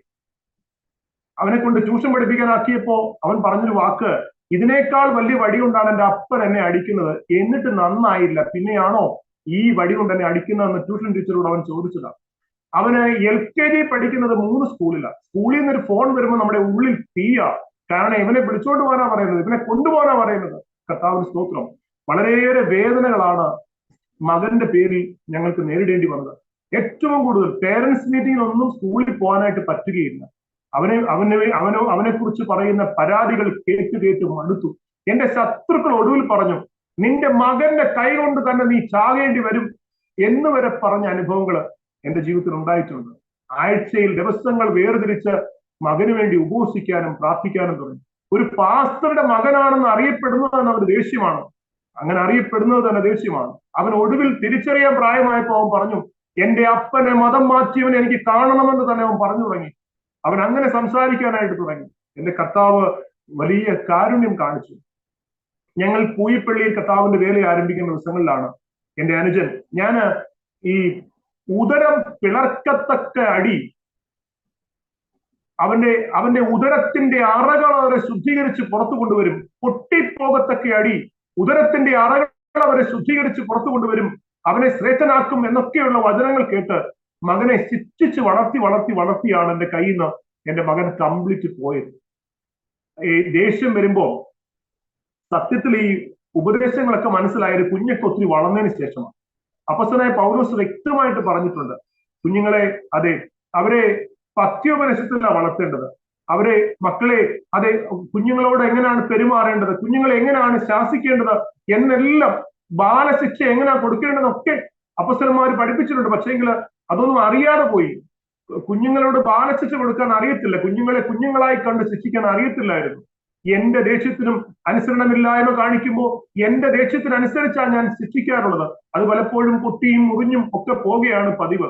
എല്ലാ മുറിയിലും ചൂരലുകൾ കെട്ടിത്തൂക്കിയിടും. എന്റെ ദേഷ്യത്തിനനുസരിച്ച് അവനെ ശിക്ഷിച്ച് നന്നാക്കാം എന്നാണ് ഞാൻ കരുതിയത്. പക്ഷെ വലുതാവും തോറും അവൻ എന്നിൽ നിന്ന്, യേശുവിൽ നിന്ന് തന്നെ അവൻ അകന്നു പൊയ്ക്കൊണ്ടേയിരുന്നു. ഒരിക്കൽ വൈകിട്ട് എനിക്കൊരു മീറ്റിംഗ് ഉണ്ട് കൊട്ടാരക്കരയിൽ. എന്റെ മകൻ കുരുത്തക്കേട് കാണിച്ചു, അവനെ ക്രൂരമായിട്ട് ഉപദ്രവിക്കേണ്ടി വന്നു. അവൻ വയലന്റായി വീടിന് വെളിയിലിറങ്ങി വളരെയേറെ മോശമായി സംസാരിക്കാൻ തുടങ്ങി. എനിക്ക് ഭയങ്കര നാണക്കേടും ലജ്ജയും അപമാനവും ഉണ്ടായി. ഞാൻ വളരെ ദുഃഖിതനായി. അന്നത്തെ കൊട്ടാരക്കരയിലെ മീറ്റിംഗിലേക്ക് ഞാൻ കടന്നുപോയി. വളരെ വേദനപ്പെട്ട് ഞാൻ ആ മീറ്റിംഗിൽ ഇരിക്കുകയാണ്. അവിടെ ശുശ്രൂഷിക്കാനായി വന്നൊരു കർത്താവിന്റെ ദാസൻ, അദ്ദേഹം വന്നിട്ട് ഞാൻ ആദ്യമായിട്ട് ഇതിനെ കാണുകയും ഞാൻ എന്റെ കൂട്ടുകാരനോട് പറഞ്ഞു, ഞാൻ ഇന്ന് വചനം പ്രസംഗിക്കുകയില്ല, വർഷിപ്പ് ലീഡ് ചെയ്യത്തില്ല, ഞാൻ അനങ്ങാതെ സൈഡിലിരിക്കും, ഞാൻ മാനസികമായി ഏറെ തകർന്നു പോയി എന്ന് എന്റെ കൂട്ടുകാരനോട് പറഞ്ഞു. അദ്ദേഹം എല്ലാ കാര്യങ്ങളും ചെയ്തിരിക്കുകയാണ്. ഞാൻ ആ സൈഡിൽ അനങ്ങാതെ ഇരിക്കുന്നു. പുതുതായി പ്രസംഗിക്കാൻ വന്നൊരു ഗസ്റ്റ്, അദ്ദേഹം എഴുന്നേറ്റിട്ട് പ്രസംഗം ആരംഭിക്കുന്നതിന് മുമ്പ് അദ്ദേഹം എന്റെ തോളിൽ തൊട്ടിട്ട് അദ്ദേഹം എന്നോട് പറയുകയാ, മകനെ ഓർത്ത് ദുഃഖിക്കേണ്ട കേട്ടോ, മകനെ ഓർത്ത് ഭാരപ്പെടേണ്ട. നിങ്ങളുടെ മകൻ നിങ്ങളുടെ അരികിലേക്ക് വന്ന് നിങ്ങളെ കെട്ടിപ്പിടിച്ച് ചുംബിക്കുന്നത് ഞാൻ ആത്മാവിൽ കാണുന്നു എന്ന് പറഞ്ഞു. അതെന്റെ ഒരു സ്വപ്നമാണ്. എന്റെ മകൻ എന്റെ അരികിൽ വന്ന് അപ്പാ എന്ന് വിളിച്ച് എന്നെ ചുംബിക്കുന്നത് എന്റെ സ്വപ്നമാണ്. ആ മീറ്റിംഗ് കഴിഞ്ഞു. ഞാൻ സമാധാനത്തോടെ വീട്ടിൽ മടങ്ങി വന്നു. ഡൽഹിയിൽ എന്റെ അനിയന്റെ അടുക്കിലേക്ക് അവിടെ BBS നടക്കുമ്പോൾ അവിടേക്ക് കടന്നു പോകാൻ എന്റെ മകനെ കൂടെ അനുജൻ വിളിക്കുകയാണ്. എന്റെ മകൻ ഡൽഹി കടന്നുപോയി. അവിടെ നടന്ന BBS പ്രോഗ്രാമിൽ എന്റെ മകൻ അവിടെ പങ്കെടുത്തു. അതെല്ലാം കഴിഞ്ഞ് വെക്കേഷൻ കഴിഞ്ഞ് എന്റെ മകൻ കടന്നു വരുന്നത് വലിയ മാറ്റങ്ങളുമായിട്ടാണ്. അദ്ദേഹം കടന്നു വന്നു. കർത്താവിന് വേണ്ടി അദ്ദേഹം എന്നോട് പറഞ്ഞൊരു കാര്യമാണ്, എന്റെ മകൻ എന്നോട് പറഞ്ഞൊരു കാര്യമാണ്. അദ്ദേഹം പറഞ്ഞത്, അപ്പാ, സുവിശേഷ വേല ചെയ്യുന്നെങ്കിൽ നോർത്ത് ഇന്ത്യയിൽ പോയി ചെയ്യണം, അവിടെയാണ് അതിന്റെ ആവശ്യകത എന്നെന്റെ മകൻ പറയാനിടയായി. എന്നിട്ട് അവൻ പറഞ്ഞു, ഞാൻ വലുതാകുമ്പോ എന്റെ അപ്പന്റെ അനിയന്റെ കൂടെ ഞാൻ നോർത്ത് ഇന്ത്യയിലേക്ക് കടന്നു പോകും എന്ന് പറയാനും ഇടയായി. അതിനുശേഷം വലിയ മാറ്റങ്ങൾ എന്റെ മകന് കണ്ടു തുടങ്ങി. ആമേൻ. ചർച്ചിലെ ആരാധന ലീഡ് ചെയ്യുവാനും പ്രബോധനങ്ങൾ പറയുവാനും എന്ന നിലയിലേക്ക് ദൈവത്തിന്റെ പരിശുദ്ധാത്മാവ് മാറ്റിക്കൊണ്ടുവന്നു. വലിയ അത്ഭുതം കർത്താവ് ചെയ്തു. ആമേൻ. അദ്ദേഹം +2 പഠിക്കുന്ന കാലം, മകള് 10ാം ക്ലാസ്സിലുമായി. അവരെ ഞാനും എന്റെ ഭാര്യയും കർത്താവിനെ കണ്ട് കർത്താവിനെ രുചിച്ച് അറിഞ്ഞ് ഈ മേഖലയിൽ വന്നവരാണ് ഞങ്ങള്. എന്നാൽ കുഞ്ഞുങ്ങൾ ഒരു പാരമ്പര്യമായിട്ട് കർത്താവിൽ വരരുത്, അവരും യേശുവിനെ രുചിക്കണം എന്നുള്ള നിർബന്ധം ഞങ്ങളുടെ ജീവിതത്തിൽ ഉണ്ടായിരുന്നു. എല്ലാ വഴികളും ഞങ്ങൾ പറഞ്ഞു കൊടുത്തിരുന്നു. കർത്താവിന്റെ ആത്മാവ് ഇടപെടുവാൻ ഞങ്ങൾ ദൈവസന്നിധിയിൽ പ്രാർത്ഥിച്ചുകൊണ്ടിരുന്നു. ഒരു ദീർഘനാൾ ഉപവാസ പ്രാർത്ഥന സഭയിൽ നടക്കുകയാണ്. ഒടുവിൽ സ്നാന ശുശ്രൂഷയുമുണ്ട്. ഈ സമയത്ത് എന്റെ മകൾ, 10ാം ക്ലാസ്സിൽ പഠിക്കുന്ന മകൾ വന്ന് ചോദിച്ചു, അപ്പൻ സ്നാനപ്പെട്ടതാണ്, അമ്മയും സ്നാനപ്പെട്ടതാണ്, കർത്താവിന്റെ വരവെങ്കിൽ നിങ്ങൾ രണ്ടുപേരും കടന്നു പോകും. പക്ഷേങ്കിൽ ഞാൻ സ്നാനപ്പെട്ടിട്ടില്ല. എനിക്ക് സ്നാനപ്പെടുവാൻ ആഗ്രഹമുണ്ട്. അതെ, എന്നെ കുറിച്ച് അപ്പനും അമ്മയ്ക്കും എന്താ വിചാരമില്ലാത്തതെന്ന് ചോദിക്കാനിടെ ഞങ്ങൾ പറഞ്ഞു, കുഞ്ഞെ, നിന്റെ സമർപ്പണം സത്യമാണോ എന്ന് ഞങ്ങൾക്ക് അറിയേണ്ടതായിട്ടുണ്ട്. ഞങ്ങൾ നിനക്ക് വേണ്ടി പ്രാർത്ഥിക്കും. ദൈവത്തിന്റെ പരിശുദ്ധാത്മാവ് നിന്റെ സമർപ്പണം സത്യമാണെന്ന് പറയുകയാണെങ്കിൽ നിന്നെ സ്നാനപ്പെടുത്തും എന്ന് ദൈവത്തിന്റെ എന്ന് അറിയിപ്പാനിടയായി. കർത്താവിന് സ്തോത്രം. ഞങ്ങൾ ദൈവത്തിന്റെ സ്ഥാനത്തിൽ ഉപവാസ പ്രാർത്ഥനയുടെ നടുവിൽ ഈ മകൾക്ക് വേണ്ടി പ്രാർത്ഥിക്കുമ്പോൾ ദൈവത്തിന്റെ ആത്മാവ് പറയുകയാണ്, അവളുടെ സമർപ്പണം പൂർണ്ണമാണ്, അവൾ സ്നാനപ്പെടേണ്ട സമയമായി എന്ന് ദൈവത്തിന്റെ ആലോചന പറഞ്ഞു. ഞങ്ങൾ മകന്റെ അടുത്ത് ചോദിച്ചു, മകനെ, ആമേൻ, നിനക്ക് എന്താ നിന്റെ അഭിപ്രായം? നീ +2 പഠിക്കുകയാണ്, നിന്റെ സമർപ്പണം എന്നാണ്? അവൻ പറഞ്ഞപ്പാ, ഞാൻ +2 പഠിക്കുന്നത്. ഞാൻ +2 പഠിച്ചുകൊണ്ടിരിക്കുമ്പോൾ ഞാൻ സ്നാനമേറ്റാൽ മറ്റെന്തെങ്കിലും കുഴപ്പങ്ങളിൽ അകപ്പെട്ടാൽ എനിക്കൊരു പ്രയാസമായിട്ട് മാറും. അതുകൊണ്ട് അല്പം കൂടെ കഴിഞ്ഞ് ഞാൻ സ്നാനപ്പെടുന്നുള്ളൂ എന്ന് തുറന്നു പറയാനിടയായി. ഞങ്ങൾ പറഞ്ഞു, ശരി, ദൈവത്തിന്റെ പരിശുദ്ധാത്മാവ് നിന്നോട് ഇടപെടും. ഞങ്ങൾ അവന് വേണ്ടി പ്രാർത്ഥിച്ചുകൊണ്ടിരുന്നു. ഉപവാസ പ്രാർത്ഥനയുടെ ഇടയിൽ എന്റെ ഒരു സ്നേഹിതൻ, അതെ, ശൂർനാടുകാരനായ കർത്താവദാസൻ പാസ്റ്റർ സത്യം എന്ന് പറയുന്നതായ എന്റെ ഒരു സ്നേഹിതൻ, ഞങ്ങളുടെ ഒരു ബ്രാഞ്ച് സഭയുടെ ശുശ്രൂഷകൻ കൂടിയായ കർത്താവദാസൻ, അദ്ദേഹം ഞങ്ങളുടെ വീടിനടുത്തൂടെ പാസ് ചെയ്ത് പോകുമ്പോൾ ഈ വീട്ടിലൊന്ന് കയറുകയാണ്. എന്റെ മകൻ ഈ ഫ്രണ്ട് മുറിയിൽ ഇരിപ്പുണ്ടായിരുന്നു. എന്റെ മകന്റെ അടുക്കൽ വന്നിട്ട് അവന്റെ തോളിൽ കൈയിട്ടിട്ട് അവനോട് ചോദിച്ചു, മോനെ, ദൈവത്തിന്റെ പരിശുദ്ധാത്മാവ് പറഞ്ഞിട്ടാണ് ഞാൻ ഇവിടേക്ക് വന്നത്, നിന്നെ കാണാനാണ് ഞാൻ വന്നത്, നിന്നോട് ചില ദൈവത്തിന്റെ അരുളപ്പാടുകൾ അറിയിപ്പാനുണ്ട്. അവൻ പറഞ്ഞു, എന്താ അങ്കിളെ എന്നോട് പറയാനുള്ളത്? നിനക്ക് വേണ്ടി ദൈവം അത്ഭുതങ്ങൾ ചെയ്യാൻ പോകുന്നു. ആമേൻ. നീ ആള് മാറിയവനെ പോലെയായി മാറും. നിന്നെ കണ്ടാൽ, നിന്റെ ശരീരഘടനയിൽ നിന്നെ കണ്ടാൽ ഒരു വിദേശിയാണെന്ന് പറയത്തക്ക വിധത്തിൽ നിന്റെ ശരീരഘടനയ്ക്ക് കൂടെ മാറ്റമുണ്ടാകുവാൻ പോകുന്നു. അവന് എന്താങ്കളെ, അതെ, നിന്നെ ദൈവം വിദേശ രാജ്യത്തേക്ക് കൊണ്ടുപോകാൻ പോകുന്നു. സായിപ്പന്മാരുടെ നടുവിൽ നീ ഇരുന്ന് പഠിക്കുന്നതായി ദൈവത്തിന്റെ പരിശുദ്ധാത്മാവ് ആലോചന പറയുകയാണ്. അതിന് നീ ചെയ്യേണ്ടത്, നിന്റെ ജീവിതം നീ സറണ്ടർ ചെയ്യണം. ദൈവത്തിന്റെ മുൻപാകെ നിന്റെ ജീവിതത്തെ നീ സമ്പൂർണമായി വിധേയപ്പെടുത്തി കൊടുത്താൽ ഇന്ന് അത്ഭുതങ്ങളുടെ ദിവസമാണെന്ന് ദൈവത്തിന്റെ ദാസൻ ദൈവത്തിന്റെ അരുളപ്പാട് പ്രഖ്യാപിക്കാൻ ഇടയായി. എന്റെ മോന് പിന്നീട് തമാശയായിട്ട് എന്നോട് പറയണം, അപ്പ അടുക്കളയിൽ റേഷനറി വാങ്ങിപ്പാൻ അപ്പനും അമ്മയും കർത്താവിന്റെ സന്നിധിയിൽ കരഞ്ഞുകൊണ്ടിരിക്കുകയാണ്. ഈ സമയത്താണ് ദൈവത്തിന്റെ ദാസൻ വന്ന് അമേരിക്കയിൽ പഠിക്കുമെന്ന് ദൂത് പറയുന്നത്. കർത്താവിന് സ്തോത്രം. ആമേൻ. ഈ മകൻ അവന്റെ ജീവിതം കർത്താവിന്റെ സന്നിധിയിൽ സ്നാനപ്പെടുവാനായിട്ട് സമർപ്പിക്കുകയാണ്. ആ നടന്ന സ്നാന ശുശ്രൂഷയിൽ എന്റെ മകനും മകളും സ്നാനമേറ്റ് പാപങ്ങളെ കഴുകിക്കളഞ്ഞ് കർത്താവിനോട് ചേരുവാൻ ദൈവത്തിന്റെ പരിശുദ്ധാത്മാവ് കൃപ നൽകി. എന്റെ അനുജൻ ഡൽഹിയിൽ നിന്ന് വിളിച്ചിട്ട് എന്റെ അനുജൻ പറയുകയാണ്, അതെ, സ്റ്റീഫൻ +2 കഴിയുമ്പോൾ ഞാനൊരു ആപ്ലിക്കേഷൻ അയച്ചു തരും, നീ ആപ്ലിക്കേഷൻ ഫില്ല് ചെയ്യാൻ പറഞ്ഞു. ഞാൻ പറഞ്ഞ എന്തിനുള്ള ആപ്ലിക്കേഷൻ ആണ്? അനുജൻ പറഞ്ഞു, അമേരിക്കയിൽ സ്റ്റീഫന് പഠിക്കുവാൻ ഒരു അവസരം ഉണ്ടാകുന്നു. ഞാൻ പറഞ്ഞു, നമ്മളെ കൊണ്ടത് സാധ്യമാകുമോ? നമ്മളെ കൊണ്ട് അന്നന്ന് കഴിയാനുള്ള കാര്യങ്ങൾക്ക് വേണ്ടി അതേ ബുദ്ധിമുട്ട് അനുഭവിക്കുന്ന നമുക്ക് അതിനുള്ള സാധ്യത ഉണ്ടാകുമോ? അനുജൻ പറഞ്ഞില്ല, ഞാനും നിന്നെ ഹെൽപ്പ് ചെയ്യാം എന്ന് പറഞ്ഞുകൊണ്ട് ആപ്ലിക്കേഷൻ ഫില്ല് ചെയ്ത് അയക്കുവാനായിട്ട് തുടങ്ങി. കർത്താവ് ചില വലിയ അത്ഭുതങ്ങൾ ചെയ്തു. പ്രിയപ്പെട്ടവരെ, കർത്താവ് മഹാത്ഭുതങ്ങളെ ചെയ്തു. കർത്താവിന് സ്തോത്രം. ആപ്ലിക്കേഷൻ കംപ്ലീറ്റ് ചെയ്യുന്നു. സ്റ്റീഫൻ അതേ ഐഎൽടിഎസിന്റെ എക്സാം പാസ്സാകുന്നു. അവന് വേണ്ടി വഴികളും വാതിലുകളും പരിശുദ്ധാത്മാവ് തുറക്കുന്നു. ഏറ്റവും വലിയ അത്ഭുതങ്ങൾ. ഏറ്റവും ഒടുവിൽ അതേ ഡൽഹി എംബസിയിൽ അവന് വിസ ലഭിക്കുന്നു. അതൊക്കെ കർത്താവിന്റെ മഹാത്ഭുതങ്ങളാണ്. ദൈവത്തോട് പ്രാർത്ഥിക്കുമ്പോൾ ദൈവത്തിന്റെ പരിശുദ്ധാത്മാവ് പറഞ്ഞത്, എംബസിയിൽ വിദേശിയോട് ദൈവത്തിന്റെ പരിശുദ്ധാത്മാവ് ഇടപെടും, അവനെ അങ്ങോട്ട് അയക്കാനാണ് ദൈവത്തിന്റെ ആത്മാവ് പറഞ്ഞത്. കർത്താവിന് സ്തോത്രം. എംബസിയിൽ എന്റെ മകൻ ഇന്റർവ്യൂവിന് നിൽക്കുന്ന അനുഭവങ്ങളുണ്ട്. 10 കൗണ്ടറിൽ ഒരേ സമയം 3 പേര് വെച്ച് ഇന്റർവ്യൂ നടക്കുകയ. ഒരു കൗണ്ടറിൽ എന്റെ മകനുണ്ട്. അവന്റെ മുന്നിൽ 2 പേര് കൂടി നിൽപ്പുണ്ട്. ആദ്യം പോകുന്നത് മിടുക്കനായ ഒരു പയ്യൻ. അവൻ സ്റ്റഡി വിസയ്ക്ക് വേണ്ടി പോവുകയാണ്. അവന്റെ അക്കൗണ്ടിൽ ലക്ഷങ്ങളുണ്ട്. അവൻ ചെന്നു, അവൻ റിജക്റ്റായി മാറി. തൊട്ടു പിന്നിൽ അവന്റെ മുമ്പിൽ നിൽക്കുന്ന അടുത്തയാള്, അദ്ദേഹം ജോലിക്കായി കടന്നു പോകുക. നന്നായിട്ട് ഇംഗ്ലീഷ് സംസാരിക്കുന്ന ബഹുമിടുക്കനായ ഒരു മനുഷ്യൻ ജോലിക്കായി കടന്നു പോകുന്നു. അക്കൗണ്ടിൽ ലക്ഷങ്ങളുണ്ട്. അദ്ദേഹവും റിജക്റ്റ് ആകുന്നു. 2 പേർ റിജക്റ്റ് ആയപ്പോ സ്റ്റീഫന് മനസ്സിലായി അവനും റിജക്റ്റ് ആകാനായിട്ട് പോവുകയാണ്. അവനും ഭയന്നു പോയി. അവനും ആ വിദേശിയുടെ അടുക്കിലേക്ക് ചെന്നു. അവർ പറഞ്ഞു, ഒരു സെൽഫ് ഇൻട്രഡക്ഷൻ പറയാൻ പറഞ്ഞു. സ്റ്റീഫൻ പറഞ്ഞു, ഞാനൊരു സുവിശേഷ പ്രവർത്തകന്റെ മകനാണ്, ഞാനൊരു മിഷണറിയുടെ മകനാണ്. ഞാൻ കർത്താവിനെ ആരാധിക്കുവാനുള്ള ആരാധന പഠിക്കുവാൻ, വർഷിപ്പ് പഠിക്കുവാൻ ഞാൻ യുഎസിലേക്ക് കടന്നു പോവുകയാണ്. അവനെ പരിചയപ്പെടുത്തി. ഒരു വാക്കാണ് വിദേശിയിൽ തെറ്റ് ചെയ്യുവാനിടയായത്. വീണ്ടും 7 ചോദ്യങ്ങൾ സമാധാനപരമായിട്ട് സ്റ്റീഫനോട് ചോദിപ്പാൻ കർത്താവ് കൃപ കൊടുത്തു. അതിനെല്ലാം മറുപടി നൽകി അവന് വിസ ലഭിക്കാനിടയായി. ഇന്ന് ടെക്സാസിൽ സ്റ്റീഫൻ 1ാം വർഷം കഴിഞ്ഞ് 2ാം വർഷത്തിലേക്ക് പ്രവേശിക്കുകയായി. കർത്താവിന് സ്തോത്രം. വലിയ അത്ഭുതങ്ങൾ. എനിക്ക് അതിലൂടെ ഒരു കാര്യം മനസ്സിലാവുന്നത്, ആമേൻ, കരഞ്ഞാൽ കണ്ണുനീർ പൊഴിച്ചാൽ, തലമുറയ്ക്ക് വേണ്ടി നിലവിളിച്ചാൽ അതിന് പരിഹാരമുണ്ട്. പ്രിയപ്പെട്ടവരെ, അതിന് പരിഹാരമുണ്ട്. എത്ര ഗുരുതരമായ വിഷയമാണെങ്കിലും, എത്ര പിന്മാറ്റ അവസ്ഥയിലാണെങ്കിലും കണ്ണുനീരിന് മറുപടിയുണ്ട്, പ്രാർത്ഥനയ്ക്ക് മറുപടിയുണ്ട്. ആമേൻ. ഒരിക്കലും ശത്രുവിന്റെ വാക്ക് എപ്പോഴും ഓർത്ത് ഭയപ്പെട്ടിരുന്നു. നിന്റെ മകന്റെ കൈകൊണ്ട് നീ മരിക്കും എന്ന് പറഞ്ഞ വാക്കോർത്ത് ഭയപ്പെട്ടിരുന്നു. അവിടെ അനുഗ്രഹിക്കപ്പെട്ട നിലയിലേക്ക് മകനെ രൂപാന്തരപ്പെടുത്തി തിരുവെഴുത്തുകൾ പഠിക്കുവാൻ പരിശുദ്ധാത്മ അവസരങ്ങൾ നൽകി. ചിന്തിപ്പാൻ പോലും കഴിയാത്ത വിധങ്ങളാണ്. പലപ്പോഴും ഞാൻ അത്ഭുതം കൂറിയിട്ടുണ്ട്. എനിക്ക് 18 വയസ്സ് പ്രായമുള്ളപ്പോ ഒരു ഒറ്റമുണ്ടും കൊടുത്ത് ഒരു ലൈൻ കളർ ഷർട്ടും ഇട്ടുകൊണ്ട് ആരാധനയ്ക്ക് കടന്നു വന്ന അനുഭവം എന്റെ ഓർമ്മയിലുണ്ട്. വീട് കെട്ടിമേയുവാൻ നിവൃത്തിയില്ലാതെ, 3 നേരം ഭക്ഷണം കഴിപ്പാൻ നിവൃത്തിയില്ലാതെ, ദാരിദ്ര്യത്തിന്റെ കുപ്പത്തൊട്ടിൽ നിന്ന് കടന്നു വരുന്ന അനുഭവങ്ങൾ ഓർമ്മയുണ്ട്. അങ്ങനെ കടന്നു വരുമ്പോ എന്റെ തലമുറയിലൂടെ ഇങ്ങനെ ഒരു പദ്ധതി ദൈവത്തിനുണ്ടായിരുന്നുവെന്ന് സ്വപ്നത്തിൽ പോലും ചിന്തിച്ചിരുന്നില്ല. പ്രിയപ്പെട്ടവരെ, ഞാൻ ഇന്ന് പകൽക്കാലം പറയുകയാ, യേശു ക്രിസ്തുവിന്റെ മാർഗം അത്ഭുതത്തിന്റെ മാർഗമാണ്. സത്യസന്ധമായിട്ടും ആത്മാർത്ഥമായിട്ടും നിഷ്കളങ്കമായിട്ടുമാണ് ഈ മാർഗത്തിൽ കടന്നു വന്നിരിക്കുന്നതെങ്കിൽ പ്രിയപ്പെട്ടവരെ, തമ്പുരാൻ അനുഗ്രഹിക്കാതെ വിടുകയില്ല. തമ്പുരാൻ സ്ഥിതികൾക്ക് ഭേദം വരുത്താതെ വിടുകയില്ല എന്ന് എന്റെ ജീവിതാനുഭവങ്ങൾ എനിക്ക് തിരിച്ചറിയുവാൻ കഴിയുകയാണ്. കർത്താവിന് സ്തോത്രം. ആമേൻ. ഇന്ന് വൈകിയ സമയത്ത് എന്റെ ഹൃദയത്തിന്റെ ഉള്ളിൽ നിന്നുകൊണ്ട് ഞാൻ സംസാരിക്കുകയാണ്. ധാരാളം അനുഭവങ്ങൾ എന്റെ കർത്താവിനെ കണ്ടത്, എന്റെ കർത്താവിനെ തൊട്ടത്, എന്റെ കർത്താവിന്റെ ജീവിതത്തിൽ രുചിച്ചറിഞ്ഞത് എന്റെ ജീവിതത്തിലുണ്ട്. കർത്താവിന് സ്തോത്രം.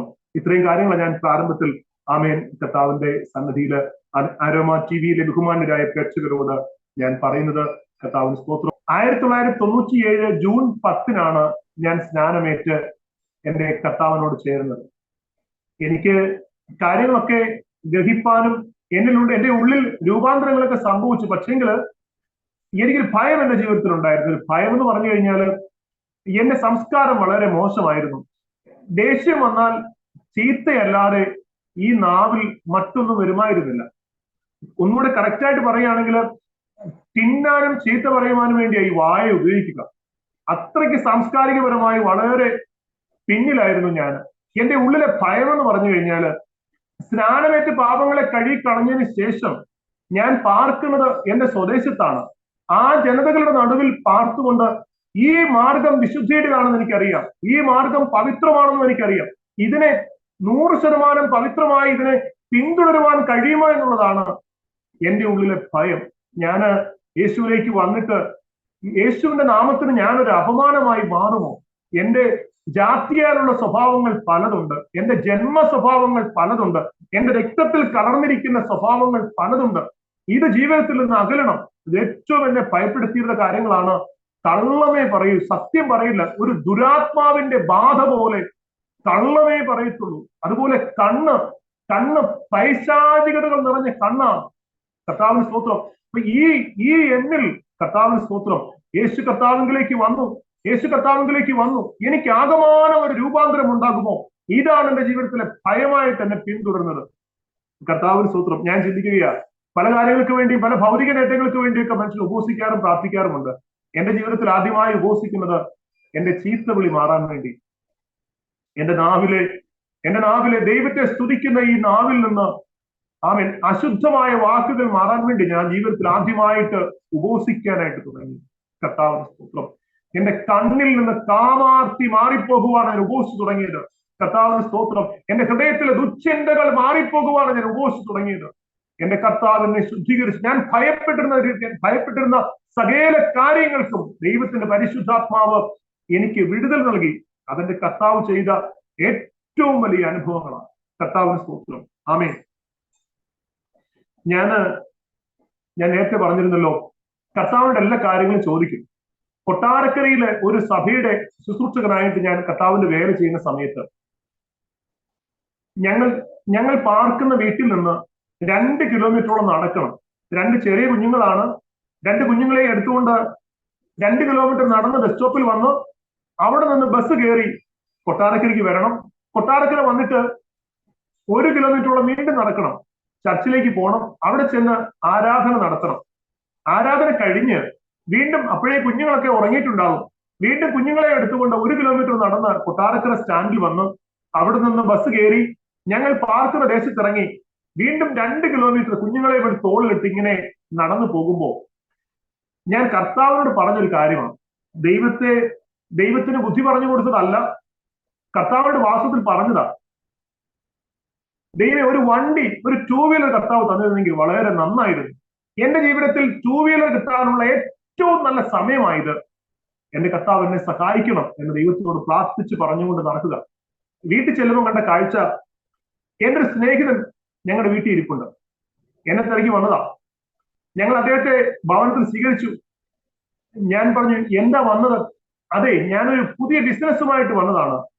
ചന്ദ്രപ്രകാശ്, ഇത്രയും നാളായില്ലേ കർത്താവിന്റെ വേലയ്ക്ക് ഇറങ്ങിയിട്ട്, നിനക്കൊരു 2 വീലർ എങ്കിലും കിട്ടിയോ? നിനക്കൊരു വീട് കിട്ടിയോ? നീ ഇപ്പോഴും വാടക വീട്ടിലല്ലേ താമസിക്കുന്നത്? നിന്റെ കുഞ്ഞുങ്ങൾ എവിടെ പഠിക്കുന്നു? നീ എന്നെ നോക്കിയേ, ഞാൻ പാഷൻ പ്രോ ബൈക്കിലാണ് വന്നിരിക്കുന്നത്. ആ നാളുകളില് പാഷൻ പ്രോ ബൈക്കാണ് വളരെ ഫേമസ്. ഞാൻ പാഷൻ പ്രോ ബൈക്കിലാണ് വന്നിരിക്കുന്നത്. എന്റെ കുഞ്ഞുങ്ങൾ വലിയ സ്കൂളിലാണ് പഠിക്കുന്നത്. എന്റെ ബാങ്ക് ബാലൻസ് ഏറെയാണ്. ഞാൻ നിന്നെ സഹായിക്കാൻ വന്നിരിക്കുക. ഞാൻ പറഞ്ഞു, നീ എങ്ങനെ എന്നെ സഹായിക്കുന്നത്? ഞാനൊരു മണി ചെയിൻ ബിസിനസ്സിൽ ചേർന്നിരിക്കുക. അത് RMB എന്നാണ് ആ ബിസിനസിന്റെ പേര്. ഞാൻ നിനക്ക് വേണ്ടി കുറച്ച് പണം മുടക്കി നിന്നെ ഞാൻ RMBയിൽ ചേർക്കാം.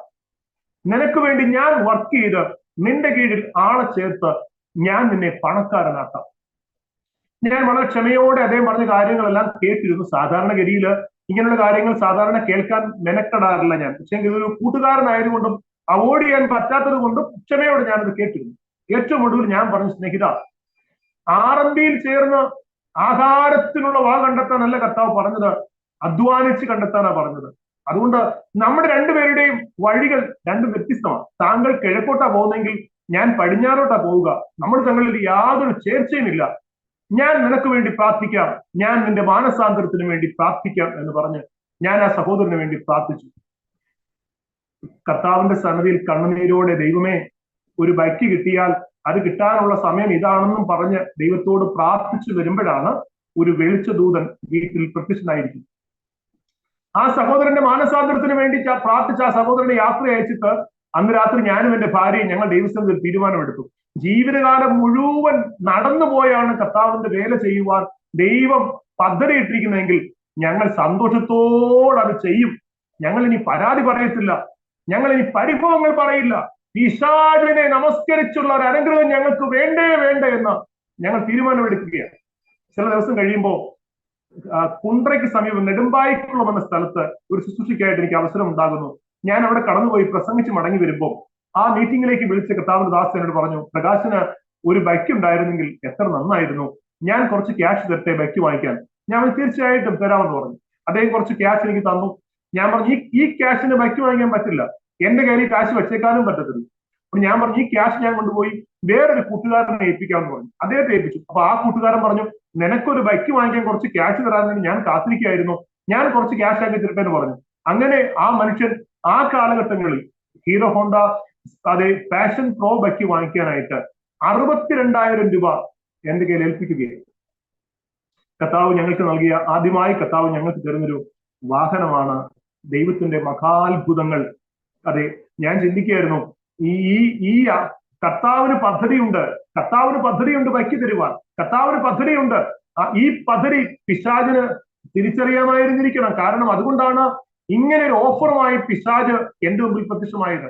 കർത്താവിന് സ്തോത്രം. എന്നാൽ കർത്താവിന്റെ മഹാകരുണയാൽ തക്കതായ മറുപടി നൽകി അദ്ദേഹത്തിന്റെ മാനസാന്തരത്തിന് വേണ്ടി വരെ പ്രാർത്ഥിച്ച് യാത്രയാക്കുവാൻ പരിശുദ്ധാത്മാവ് കൃപ നൽകി. ഒട്ടും താമസിയാതെ തന്നെ വളരെ ശ്രേഷ്ഠമേറിയ ഒരു വാഹനം ഞങ്ങളുടെ ശുശ്രൂഷയ്ക്ക് ഏറ്റവും ഉപകാരപ്രദമായി ദൈവത്തിന്റെ പരിശുദ്ധാത്മാവ് നൽകി തരുവാനിടയായി. കർത്താവിന്റെ സ്തോത്രം. മാത്രമല്ല, അവിടെ ഞങ്ങൾ പാർക്കുന്ന ആ സ്ഥലത്ത്, ഇത് പുത്തൂരിൽ താമസിക്കുമ്പോഴായി സംഭവം നടക്കുന്നത്. ഇവിടെ വെച്ച് ഞാൻ ദൈവത്തിന്റെ ദാസന്മാർ കടന്നു പോകേണ്ട ചില അനുഭവങ്ങളുണ്ട്. ഞാൻ പറയുക, വാസ്തവത്തിൽ എന്തെല്ലാം അനുഭവങ്ങളിലൂടെ ദൈവത്തിന്റെ ദാസന്മാർ കടന്നു പോകേണ്ടി വരും. ഞാനതുകൊണ്ട് എപ്പോഴും പറയാറുണ്ട്, വേദിയിലൊക്കെ പറയാറുണ്ട്, ദൈവദാസന്മാരുടെ മേൽ വിരൽ ചൂണ്ടുന്നവർ വളരെ ശ്രദ്ധിക്കണം. കാരണം അവർ കടന്നു പോകുന്ന മേഖല നിങ്ങൾക്ക് അറിയുമോ? കർത്താവിന് സ്തോത്രം. ഒരിക്കല് ഈ ചിക്കൻ ഗുനിയുടെ കാലഘട്ടമാണ്. ചിക്കൻ ഗുനിയൊക്കെ കേരളത്തിൽ പടർന്നു പിടിക്കുന്ന ഒരു കാലഘട്ടമാണ്. അന്ന് ഞങ്ങൾ പുത്തൂരാണ് താമസിക്കുന്നത്. ഒരു ദിവസം 2 കുഞ്ഞുങ്ങൾക്കും ചിക്കൻ ഗുനി വരും. എന്റെ മകൻ സ്റ്റീഫനും സ്റ്റെബിക്കും ചിക്കൻ ഗുനി വരികയാണ്. രാത്രി ഉറങ്ങാൻ കഴിയാതെ കുഞ്ഞുങ്ങളുടെ അത് ഏത് വിധത്തിൽ അത് പ്രതികരണം ഉണ്ടാവുമെന്ന് അറിയത്തില്ല. പെട്ടെന്ന് നീരായിട്ട് വരും, മുഖം ചുമക്കുന്നതായിട്ട് തോന്നും, അസ്ഥിവേദനയായിട്ട് തോന്നും. വല്ലാത്ത പ്രതിസന്ധിയാണ് കുഞ്ഞുങ്ങൾക്ക് ഉണ്ടായത്. ഓരോ കുഞ്ഞുങ്ങളെയും ഭയങ്കരമായ ചൂടാണ്. അവരെ ഒരാളെ എടുത്ത് തോളിലിട്ട് കുറെ നേരം നടന്ന് അവരെ ഉറക്കി കൊണ്ട് കിടത്തി ശരീരത്തിൽ മുഴുവനുള്ള ചൂടെല്ലാം തുടച്ചു മാറ്റി കിടക്കുമ്പോൾ അടുത്ത കുഞ്ഞിന് അപ്പുറത്തേക്ക് രോഗമാവുകയാണ്. അങ്ങനെ 2 കുഞ്ഞുങ്ങളെ മാറി മാറി എടുത്ത് ശുശ്രൂഷിച്ച് വരികയാണ്. രാത്രി 1 മണിയാകുന്നു, 2 മണിയാകുന്നു. കർത്താവിന് സ്തോത്രം. ഈ നിസ്സഹായരായി തീരുക എന്ന് പറയുമല്ലോ, നിസ്സഹായരായി. ഹോസ്പിറ്റലിൽ കൊണ്ടുപോകാനുള്ള സാഹചര്യങ്ങളില്ല, കയ്യിൽ ഒരു നയാ പൈസ കയ്യിലില്ല. നിസ്സഹായരായിട്ട് ഈ കുഞ്ഞുങ്ങളെയും തോളിലേന്തി ഹാളിനകത്തൂടെ അങ്ങോട്ടും ഇങ്ങോട്ടും കരഞ്ഞുകൊണ്ട് നടക്കുന്ന സമയങ്ങൾ. കർത്താവിന് സ്തോത്രം. ആമേൻ. ഈ സമയത്ത് ദൈവത്തിന്റെ പരിശുദ്ധാത്മാവ് ഹൃദയത്തിൽ സംസാരിക്കുകയാണ്. വിശ്വാസം പഠിപ്പിക്കുന്നവരാണല്ലോ നമ്മൾ ദൈവത്തിന്റെ ദാസന്മാർ. ദൈവാത്മാവ് സംസാരിക്കുകയാണ്. ദൈവം ചോദിക്കുകയാണ്, ഈ കുഞ്ഞുങ്ങൾ ആരുടേതാണ്? കുഞ്ഞുങ്ങൾ ദൈവത്തിന്റെ ദാനമാണെന്ന് 24 മണിക്കൂറും പ്രസംഗിക്കുന്നയാളാണ് ഞാൻ. കർത്താവ് ചോദിക്കുകയാണ്, ഈ കുഞ്ഞുങ്ങൾ ആരുടേതാണ്? ഞാൻ പറഞ്ഞത്, ഇത് അങ്ങയുടേതാണ്. ഈ കുഞ്ഞുങ്ങൾ ഇത് അങ്ങയുടേതാണോ? അങ്ങയുടേതാണ്. കർത്താവ് ചോദിക്കുകയാണ്, ഞാൻ ഇവിടെ ഇല്ലേ ഇപ്പോ? ഞാൻ പറഞ്ഞു, അതെ, കർത്താവ് ഇവിടെ ഉണ്ട്, കർത്താവ് ഉണ്ട്. എനിക്ക് അവരെ സൗഖ്യമാക്കുവാൻ കഴിവില്ലേ? സത്യം അറിയാമല്ലോ, ആ ഒരു ചിന്ത എന്റെ ഉള്ളിൽ ദൈവത്തിന്റെ പരിശുദ്ധാത്മാവ് തരുമ്പോ എന്റെ ഭാരം നീങ്ങുകയാ, എന്റെ ഭാരം മാറുകയാ, എന്റെ പ്രയാസങ്ങൾ മാറുകയാ. എന്റെ കർത്താവ് എന്റെ കുഞ്ഞുങ്ങളെ അത്ഭുതമായി സൗഖ്യമാക്കുകയും ഇങ്ങനെയുള്ള അനുഭവങ്ങളിലൂടെ ദൈവത്തിന്റെ പരിശുദ്ധാത്മാവ് എന്നെ നടത്തിയിട്ടുണ്ട്. കർത്താവിന് സ്തോത്രം. പക്ഷേ ശുശ്രൂഷ മണ്ഡലത്തെ കുറിച്ച് പല അനുഭവങ്ങളും കർത്താവിന്റെ ദാസൻ ഇപ്പോൾ പറഞ്ഞുകൊണ്ടിരുന്നല്ലോ. ഒന്ന് രണ്ട് കാര്യം കൂടി ചോദിക്കുവാൻ ആഗ്രഹിക്കുന്നു. പാസ്റ്ററുടെ ഈ ശുശ്രൂഷയുള്ള ബന്ധത്തില് മറക്കാനാകാത്ത ഏതെങ്കിലും അനുഭവങ്ങൾ ജീവിതത്തിൽ ഉണ്ടായിട്ടുണ്ടോ? ഒന്ന് പറയാമോ? തീർച്ചയായിട്ടും. ഞാൻ 2001 ഞങ്ങൾ പെരുങ്കുളം എന്ന് പറയുന്ന സ്ഥലത്ത് കർത്താവിന്റെ വേല ആരംഭിക്കുന്നത്. അവിടെ നടന്ന ഒരു അത്ഭുതം, ജീവിതത്തിൽ ഒരിക്കലും മറക്കുവാൻ കഴിയാത്ത ഒരു അത്ഭുതമാണ് കർത്താവ് ചെയ്തത്. ഞങ്ങൾ അവിടെ കടന്ന എന്റെ കല്യാണത്തിന് മുൻപ് ഒരു 2-3 മാസം മുൻപ് തന്നെ ഞങ്ങൾ ആ ദൈവനിയോഗ പ്രകാരം പെരുങ്കുളം എന്ന സ്ഥലത്ത് കടന്നുപോയി. എന്റെ സ്നേഹിതരായ കർത്താവിന്റെ ദാസന്മാരുടെ മൊത്ത് ഭവനങ്ങൾ മുഴുവനും വിസിറ്റ് ചെയ്ത് പ്രാർത്ഥിച്ചുകൊണ്ട് വരിക. അങ്ങനെ ഞങ്ങൾ പ്രാർത്ഥിച്ചു വരുമ്പോൾ എന്റെ സ്നേഹിതനായ ഒരു പാസ്റ്റർ ജയപ്രസാദ്, ഞാനും ജയപ്രകാശും ചേർന്ന ഒരു വീട്ടിലേക്ക് വരികയാണ്. അക്രൈസ്തവരായ ഒരു കുടുംബത്തിലേക്ക് ഞങ്ങൾ വരികയാണ്. ഞങ്ങൾ ആ വീടിന്റെ മുൻപിൽ എത്തിയിട്ട് ഞങ്ങൾ പ്രാർത്ഥിക്കുവാനായിട്ട് വന്നവരാണെന്ന് പറഞ്ഞു. ആ പ്രിയപ്പെട്ടവർ ഞങ്ങളോട് പറഞ്ഞു, ഇങ്ങനെയുള്ളവർക്ക് വേണ്ടി ഞങ്ങൾ കാത്തിരിക്കുകയാണ്, ഭവനത്തിലേക്ക് വരാൻ പറഞ്ഞു. ഞങ്ങൾ ആ ഭവനത്തിലേക്ക് പ്രവേശിച്ചു. ഞങ്ങളോട് ചെന്നപ്പോൾ അവരുടെ വിഷയങ്ങളെല്ലാം അവർ പറഞ്ഞു. ഞങ്ങളുടെ വീട്ടില് ഇവിടെ ഒരു മകനുണ്ട്, അവൻ +2 പഠിക്കുകയാണ്. അവന് ആ മുറിക്കകത്ത് തന്നെ ഇരിക്കുകയാണ്. അവന് ക്ലാസ്സിന് പോകുന്നില്ല, അവന് പഠിക്കുവാനായിട്ട് കഴിയുന്നില്ല. ഇരുണ്ട മുറിയാണ് അവന് താല്പര്യം. അവന് കടകടച്ച ആ മുറിക്കകത്ത് ഇരിക്കുകയാണെന്ന് പറഞ്ഞു. അപ്പൊ ഞങ്ങൾ പറഞ്ഞു, അവന് വിളിക്കാൻ പറഞ്ഞു, വെളിയിലേക്ക് വിളിക്കാൻ പറഞ്ഞു. വെളിയിലേക്ക് വന്നു. ഞങ്ങൾ ഏകദേശം 1 മണിക്കൂറോളം ആ മകനോട് സംസാരിച്ചു. അപ്പൊ ഞങ്ങൾക്ക് അതിലൊരു കാര്യം മനസ്സിലായത്, വളരെ വളരെ മിടുക്കനായ ഒരു മകനാണ്. ഓവർ ബുദ്ധിയും നിരീശ്വരവാദത്വമാണ്. ദൈവമില്ല എന്ന ചിന്താഗതിയിലേക്കാണ് ആ ഓവർ ബുദ്ധി എത്തിയിരിക്കുന്നത്. 1 മണിക്കൂറോളം ഞാനും എന്റെ സ്നേഹിതനും ആ മകന് വേണ്ടി അവനോട് സംസാരിച്ച് ഒടുവിൽ പ്രാർത്ഥിക്കാമെന്ന് പറഞ്ഞു. ഞങ്ങൾ ആ മകന് വേണ്ടി വളരെ ആത്മാർത്ഥമായി കർത്താവിന്റെ സന്നിധിയിൽ പ്രാർത്ഥിച്ചു. ഞങ്ങൾ കണ്ണുകൾ അടച്ച് കർത്താവിനെ സ്തുതിച്ച് പ്രാർത്ഥിച്ചുകൊണ്ടിരിക്കുമ്പോൾ ആ ഭവനത്തിൽ ഉണ്ടായിരുന്ന ഈ മകന്റെ അമ്മയുടെ അനുജത്തി ഞങ്ങളുടെ കണ്ണ് തുറന്ന് ഞങ്ങളെ ശ്രദ്ധിച്ചുകൊണ്ടിരിക്കുകയാണ്. എന്താണ് അവിടെ സംഭവിക്കാൻ പോകുന്ന അറിയുവാനായിട്ട് ഞങ്ങളെ വീക്ഷിച്ചുകൊണ്ടിരിക്കുന്നു. ഞങ്ങൾ കണ്ണുകൾ അടച്ച് കർത്താവിന്റെ സന്നിധി പ്രാർത്ഥിച്ചുകൊണ്ടിരിക്കുമ്പോൾ അവർ കണ്ട കാഴ്ച, ഒരു പ്രകാശം ഈ പൈതലിന്റെ മുഖത്ത് വരുന്നതായിട്ട് അവർ കാണുകയാണ്. ഞങ്ങൾ പ്രാർത്ഥന കഴിഞ്ഞ് ഒടുവിൽ ഞാൻ ആ മാതാവിനോട് പറയുകയാണ്, ഞങ്ങൾ 1 മാസം കഴിയുമ്പോൾ എന്റെ വിവാഹം നടക്കും. ഞാൻ വിവാഹം കഴിഞ്ഞിട്ട് ഞങ്ങൾ കുടുംബമായി ഈ ദേശത്ത് വന്ന് പാർത്ത് കർത്താവിന്റെ വേല ചെയ്യും. ആ സമയത്ത് ഈ മകനെ ഞങ്ങളോട് കൊണ്ടുപോകും എന്ന് പറഞ്ഞു. അങ്ങനെ ഞാൻ ഈ പറഞ്ഞതുപോലെ തന്നെ 1 മാസം കഴിയുന്നു. എന്റെ വിവാഹം കഴിഞ്ഞ് ഞങ്ങൾ ആ ദേശത്ത് പോയി താമസം ആരംഭിക്കുന്നു. ആ സമയത്ത് ഞങ്ങൾ ആരംഭിച്ച ഒരു പ്രാർത്ഥനാ ഗ്രൂപ്പിലേക്ക് ഈ പൈതലിനെ കൊണ്ടുവന്ന് പങ്കെടുപ്പിക്കുവാനിടയായി. കർത്താവ് ചെയ്ത വലിയ അത്ഭുതങ്ങളാണ്. ഏകദേശം 1 കിലോ ചരടാണ് ഈ മകന്റെ അരയിൽ കെട്ടിയിരിക്കുന്നത്. താൻ കടന്നു പോകുന്ന സകല ആരാധനാലയങ്ങളിൽ നിന്നും തന്റെ രോഗസൗഖ്യത്തിന് വേണ്ടി തന്റെ മാതാവ് ചെയ്ത കാര്യങ്ങളാണ്. ഏകദേശം 1 കിലോ ചരടെന്നാണ് ആ പൈതൽ പറഞ്ഞത്. 1 മാസത്തോളം ആ പൈതൽ ആരാധനയിൽ പങ്കെടുത്തു. ആ ചരട് ഇരുമ്പ് ഉപയോഗിച്ചാണ് അത് മുഴുവനും അറുത്ത് കളഞ്ഞ് കർത്താവിന്റെ സന്നിധി കടന്നു വരുന്നത്. കർത്താവ് വലിയ അത്ഭുതങ്ങൾ ചെയ്തു. ആ കർത്താവ് അവന്റെ കെട്ടുകളെ അഴിച്ചു. ചിന്താമണ്ഡലങ്ങളിൽ കർത്താവ് മാറ്റങ്ങൾ വരുത്തി. ആമേൻ. അതെ, ഈ പൈതലിനെയും കൊണ്ട് അവൻ പഠിച്ചിരുന്ന സ്കൂളിലേക്ക് ക്ലാസ്സിൽ അറ്റൻഡ് ചെയ്യാൻ കഴിയാതെ ആയിരുന്ന പൈതലിനെയും കൊണ്ട് അവന്റെ സ്കൂളിലേക്ക് ഞാനാണ് പോകുന്നത്. എന്ന് ഞാൻ പറയുകയാണ്, ഇതുപോലെ ഒരു അവസരം കൊടുക്കണം. ഇവന് കഴിവുള്ള പയ്യനാണെങ്കിൽ അവനെ നശിപ്പിച്ച ഒരു ഇരുളിന്റെ അധികാരി ഇവനെ നശിപ്പിച്ചതാണ്. അതുകൊണ്ട് ഇവന് അവസരം കൊടുക്കണമെന്ന് ആ സ്കൂളിൽ പറഞ്ഞ് സ്പെഷ്യലായിട്ട് റിക്വസ്റ്റ് ചെയ്ത് അവനോട് വീണ്ടും ക്ലാസ് ആരംഭിച്ചു. അവൻ +2 നല്ല മാർക്കോട് പാസ്സാകുന്നു. ഡിഗ്രി കഴിയുന്നു. ഇന്ന് ഗവൺമെന്റ് ജോലിയിലായി, കുടുംബസ്ഥനായി, വളരെ സന്തോഷമുള്ളവനായി, സമാധാനത്തോടെ ആ ദേശത്ത് കർത്താവിനെ മഹത്വപ്പെടുന്ന തലങ്ങളിലേക്ക് ദൈവത്തിന്റെ പരിശുദ്ധാത്മാവ് കൊണ്ടുവന്നു. ഇത് ഒരിക്കലും ഓർക്കാത്ത വിധത്തിലുള്ള വലിയൊരു അത്ഭുതമാണ് ആ ദേശത്ത്. അതിലൂടെ അനേക പ്രിയപ്പെട്ടവർ ഇവരുടെ അനുഭവ സാക്ഷ്യം കണ്ട് കർത്താവിനെ അറിയുവാൻ ദൈവത്തിന്റെ ആത്മാവ് കൃപ കൊടുത്തു. ആ ഫാമിലിയിൽ തന്നെ പെട്ട മറ്റനേക പ്രിയപ്പെട്ടവര് യേശുവിനെ അറിയുവാൻ ദൈവത്തിന്റെ പരിശുദ്ധാത്മാവ് അവസരങ്ങളെ കൊടുക്കുകയുണ്ടായി. ഒരിക്കലും മറക്കാനൊക്കാത്തൊരു അനുഭവമാണ്. ആമേൻ, ആമേൻ. ശുശ്രൂഷാ മണ്ഡലത്തില് ഒത്തിരിയും നല്ല ഓർമ്മകള് ദൈവദാസനുണ്ടെന്ന് അറിയുവാൻ തക്കവണ്ണം കഴിയുന്നു. കർത്താവ് സഹായിക്കട്ടെ. മുന്നോട്ട് പോകുമ്പോൾ ദൈവദാസന്റെ ജീവിതത്തില് ദൈവത്തിന്റെ നേരിട്ടുള്ള ഒരു ഇടപെടൽ അനുഭവിച്ചറിഞ്ഞിട്ടുള്ള ഏതെങ്കിലും മറക്കാനാകാത്ത നല്ല നിമിഷങ്ങൾ ഒത്തിരി ഉണ്ടെന്നറിയാം. ഏതെങ്കിലും ഒന്ന് എടുത്തു പറയത്തക്ക രീതിയിലുള്ള നല്ല ഓർമ്മകൾ വല്ലതും ഉണ്ടെങ്കിൽ ഒന്ന് പറയാമോ? തീർച്ചയായിട്ടും പാസ്റ്റർ, തീർച്ചയായിട്ടും. ഞാൻ പൂയപ്പള്ളി എന്ന് പറയുന്ന സ്ഥലത്ത് കർത്താവിന്റെ മഹത്വമുള്ള വേലയിലായിരിക്കുമ്പോഴാണ് കർത്താവ് എന്നോട് നേരിട്ട് ഇടപെട്ട ഒരു അനുഭവം ഉണ്ടായി. ഒരിക്കലും മറക്കാനൊക്കെ അനുഭവമാണ്. ഞങ്ങൾക്ക് അന്ന് ഞങ്ങൾക്കൊരു ടീമുണ്ട്, ഒരു 10-12 പേരടങ്ങുന്ന ഒരു ടീമുണ്ട്. ആഴ്ചയിൽ 2 ദിവസം ഞാൻ പാർക്കുന്ന ഭവനത്തിൽ ഈ ടീം അംഗങ്ങൾ വരും. ഞങ്ങൾ ഭവനങ്ങൾ തോറും വിസിറ്റ് ചെയ്ത് കർത്താവിന്റെ സ്നേഹത്തെ കുറിച്ച് പറയുകയാണ് ഞങ്ങൾ ചെയ്യുന്ന ശുശ്രൂഷ. അപ്പൊ അതെല്ലാം ഭംഗിയായിട്ട് നന്നായിട്ട് ചെയ്തു വരികയാണ്. കർത്താവിന്റെ സ്തോത്രം. അങ്ങനെ ഇരിക്കുമ്പോൾ ഒരിക്കലും ഞങ്ങൾ പാർക്കുന്നത് ഏറെ വസ്തുക്കളുള്ള ഒരു വീട്ടിലാണ്, ഏറെ പുരയിടങ്ങളുണ്ട്, അവിടെ കൃഷിയൊക്കെ ഉണ്ട്. അവിടെ എനിക്ക് അവിടെ കുറെ കൃഷികളൊക്കെ ഉണ്ട്. ഞാനതെല്ലാം ഒരിക്കൽ കൃഷിയെല്ലാം ചെയ്ത് വളരെ ക്ഷീണിതനായിട്ട് ഞങ്ങളുടെ പ്രേയർ ഹാളിനകത്ത് ഒരു ചാരു കസേരയിൽ, ഫൈബർ കസേര ഇരിക്കുക. എന്റെ കാഴ്ചപ്പാടെന്ന് പറഞ്ഞു കഴിഞ്ഞാൽ ആഴ്ചയിൽ 2 ദിവസം എല്ലാ വീടുകളിലും പോയി കർത്താവിന്റെ സ്നേഹത്തെ കുറിച്ച് പറയുന്നു, അനേകരെ കൂട്ടി കർത്താവിന്റെ വേല ആവോളം ചെയ്യുന്നു.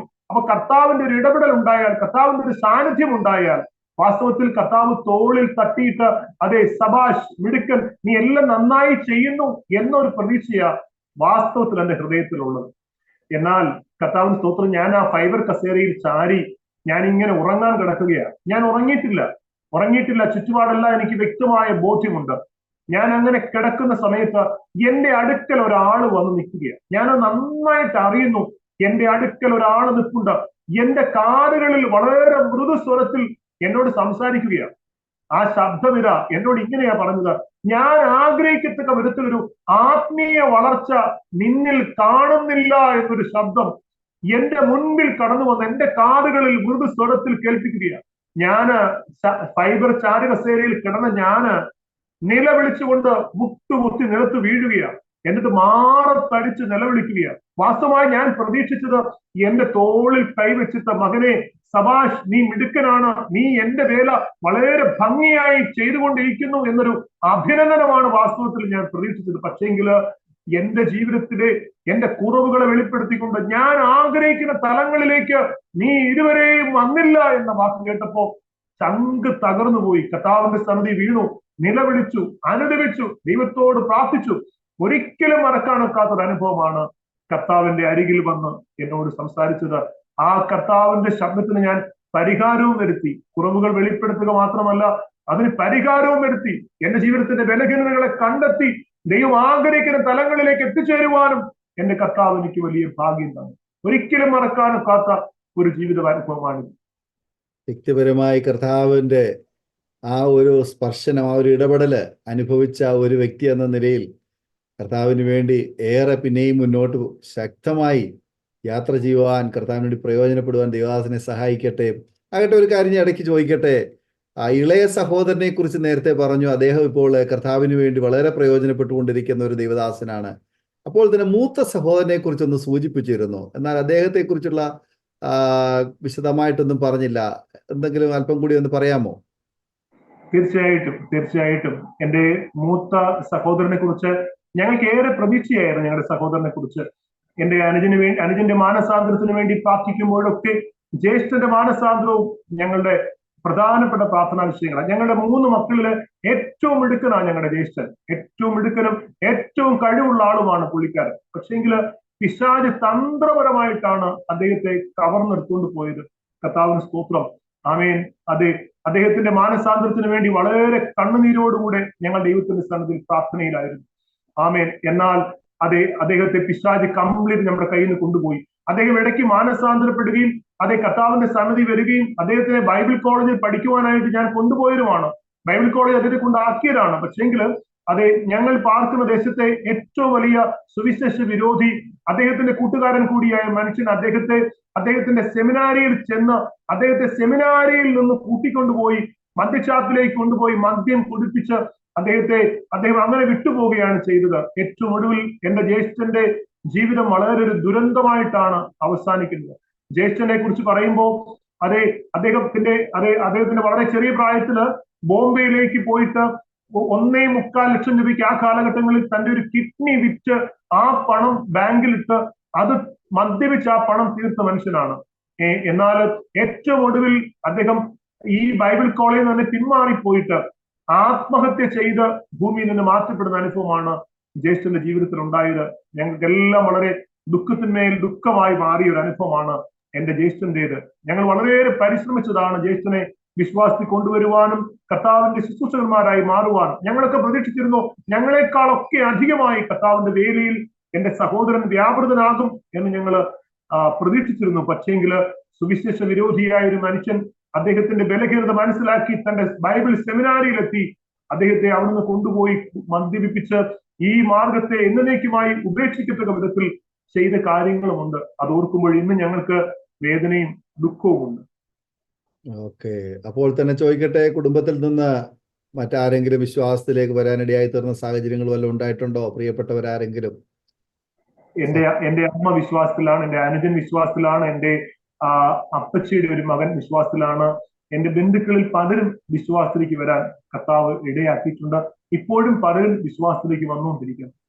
ആമേൻ, ആമേൻ, ആമേൻ. കർത്താവിന്റെ ദാസനെയും കുടുംബത്തെയും കുടുംബാംഗങ്ങളെയൊക്കെ ദൈവം അനുഗ്രഹിക്കുമാറാകട്ടെ.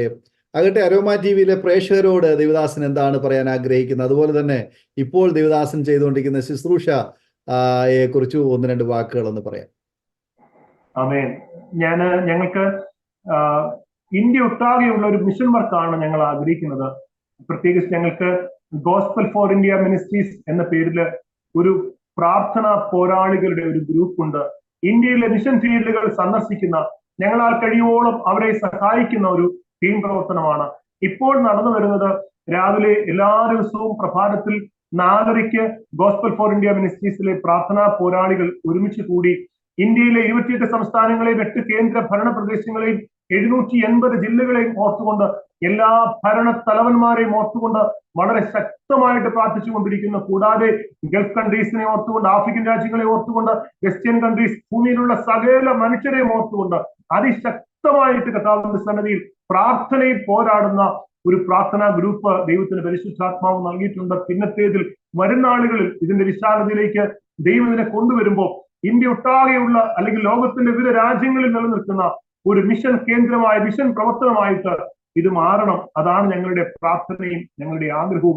പ്രഭാതത്തിൽ 4:30 ഈ മീറ്റിംഗിലേക്ക് ഓൺലൈൻ വഴി ജോയിൻ ചെയ്ത് പ്രാർത്ഥിക്കുന്ന ഒരു കൂട്ടം കരുത്തന്മാരായിട്ടുള്ള പ്രാർത്ഥനാ പോരാളികളെ ദൈവത്തിന്റെ പരിശുദ്ധാത്മാവ് ഈ ഗ്രൂപ്പിലേക്ക് നൽകി.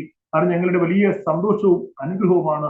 അവരുടെ നിസ്വാർത്ഥമായിട്ടുള്ള പ്രാർത്ഥനയും സേവനവും ഞാൻ ഈ സമയത്ത് ഓർത്ത് കർത്താവിനെ സ്തുതിക്കുകയാണ്. അതുപോലെ ബഹുമാന്യരായ ആരോമ ടിവിയിലെ ബഹുമാന്യരായ പ്രേക്ഷകരോട് ആമേൻ എനിക്ക് പറയുവാനുള്ളത്, ആമേൻ, നമ്മുടെ സകല പ്രശ്നങ്ങൾക്കും നമ്മുടെ കർത്താവ് മതിയായവനാണ്.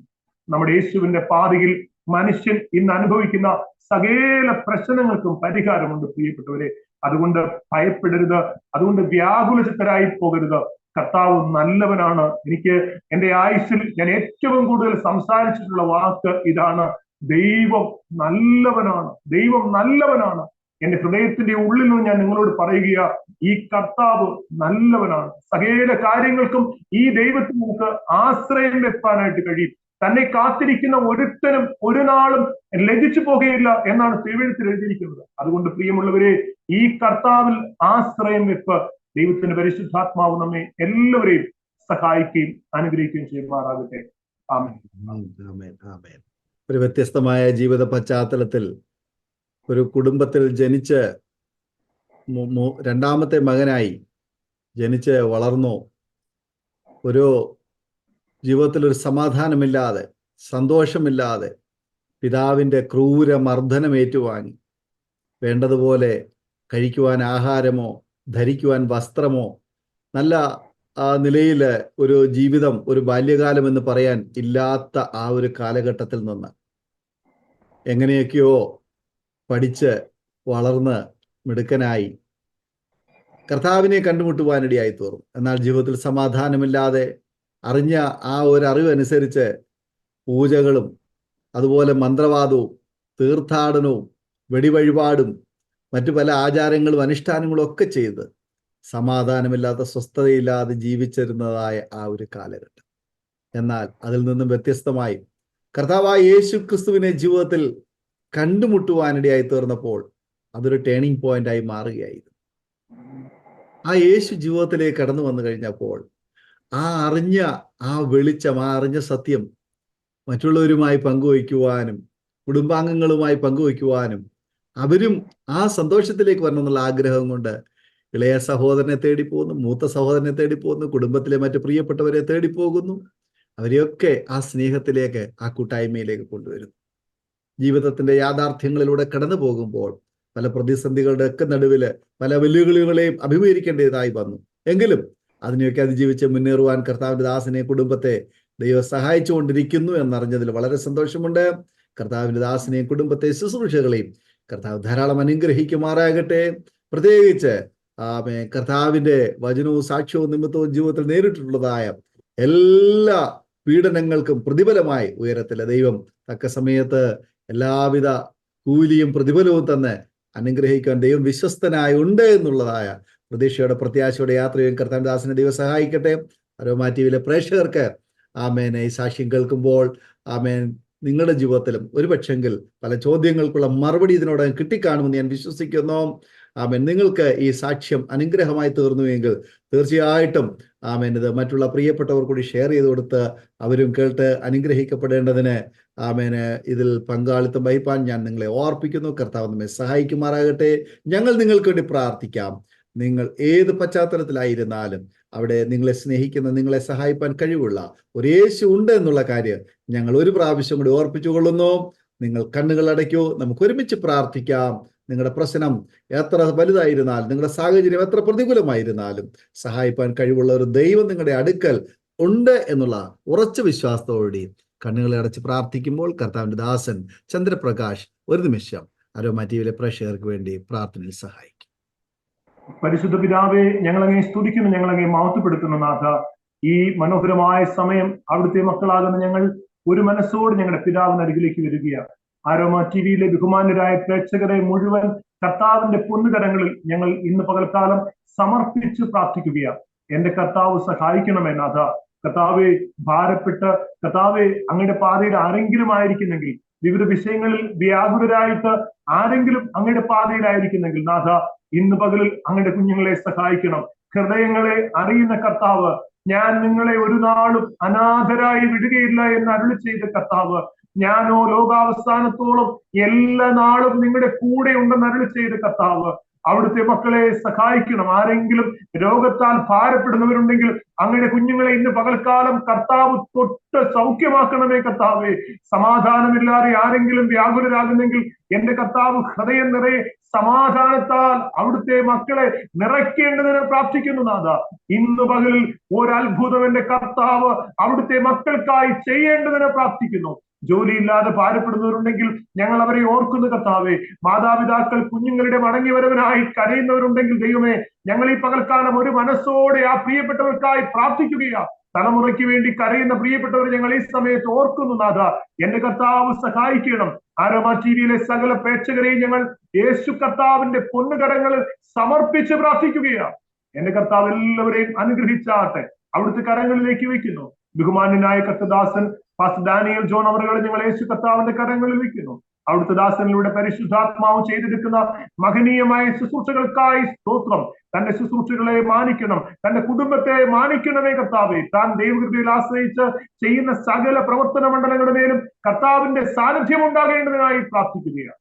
യേശുവിന്റെ പൊന്നുകരങ്ങളിലേക്ക് സമസ്തവും വയ്ക്കുന്നു. സാധുക്കളായ ഞങ്ങളെയും കർത്താവ് സഹായിച്ചാട്ടെ. കർത്താവായ യേശു ക്രിസ്തുവിന്റെ നാമത്തിൽ പ്രാർത്ഥിക്കുന്നു. കൃപയുണ്ടായി കേൾക്കണം സ്വർഗീയ പിതാവേ. ആമേൻ. താങ്ക് യു കർത്താവിന്റെ ദാസൻ പാസ്റ്റർ ചന്ദ്രപ്രകാശ് അവറുകൾ ഇത്രത്തോളം സമയം അരോമ ടിവിയിലെ പ്രേക്ഷകരോടൊപ്പം വിലപ്പെട്ട സമയം ചെലവഴിച്ച് അനുഗ്രഹിക്കപ്പെട്ട ജീവിതാനുഭവങ്ങൾ പങ്കുവയ്ക്കുന്നതിന് കടന്നു മുതൽ കർത്താവിന്റെ ദാസുള്ളതായ നന്ദി, സ്നേഹം അറിയിക്കുന്നു. കർത്താവ് ധാരാളം അനുഗ്രഹിക്കുമാറാകട്ടെ. അതുപോലെ തന്നെ ഞങ്ങൾ ഇത്രത്തോളം സമയം ശ്രവിച്ചുകൊണ്ടിരുന്ന മനഃശ്രോതാക്കളോടതായ നന്ദി അറിയിക്കുന്നു. നിങ്ങൾക്കൊരു പ്രാർത്ഥനാ വിഷയമുണ്ടെങ്കിൽ ഞങ്ങളുമായി ബന്ധപ്പെടുവാൻ നിങ്ങൾ ആഗ്രഹിക്കുന്നെങ്കിൽ സ്ക്രീനിൽ കാണുന്ന നമ്പറിൽ ഞങ്ങളുമായി ബന്ധപ്പെടാവുന്നതാണ്. അടുത്ത അനുഗ്രഹിക്കപ്പെട്ട ഒരു സാക്ഷ്യവുമായി വീണ്ടും കാണുവരെയും എല്ലാ പ്രിയപ്പെട്ടവരും good bye. God bless you all. ഓർമ്മയുടെ മനോരഥത്തിൽ മായാത്ത ഓർമ്മയ്ക്കായി അരോമ മാട്രിമോണിയിൽ നിന്നും ജീവിത പങ്കാളിയെ കണ്ടെത്തൂ. നിങ്ങൾ ഒരു ക്രിസ്തീയ ജീവിത പങ്കാളിയെ അന്വേഷിക്കുകയാണോ? അതോ മക്കൾക്ക് അനുയോജ്യമായ ഒരു തക്ക തുണയ്ക്ക് വേണ്ടി പ്രാർത്ഥിക്കുന്ന വ്യക്തിയാണോ? എങ്കിൽ അരോമ മാട്രിമോണി നിങ്ങൾക്ക് വേണ്ടിയാണ്. ഇന്നു തന്നെ സൗജന്യമായി രജിസ്റ്റർ ചെയ്യൂ. അരോമ മാട്രിമോണിയുടെ പ്രത്യേകതകൾ. രജിസ്ട്രേഷൻ തികച്ചും സൗജന്യം. ലോകത്തെവിടെയുമുള്ള അനുയോജ്യമായ ക്രിസ്തീയ ജീവിത പങ്കാളിയെ തിരഞ്ഞെടുക്കാം. വിവാഹം നടക്കുന്നതുവരെ സർവീസ് ലഭിക്കുന്നു. ഏറ്റവും ചെറിയ പാക്കേജുകളും തിരഞ്ഞെടുക്കാം. അരോമ മാട്രിമോണി നിങ്ങൾക്കായി ഒരുക്കുന്നു വിവാഹം പരമാനന്ദം. Email aroma matrimony2020@gmail.com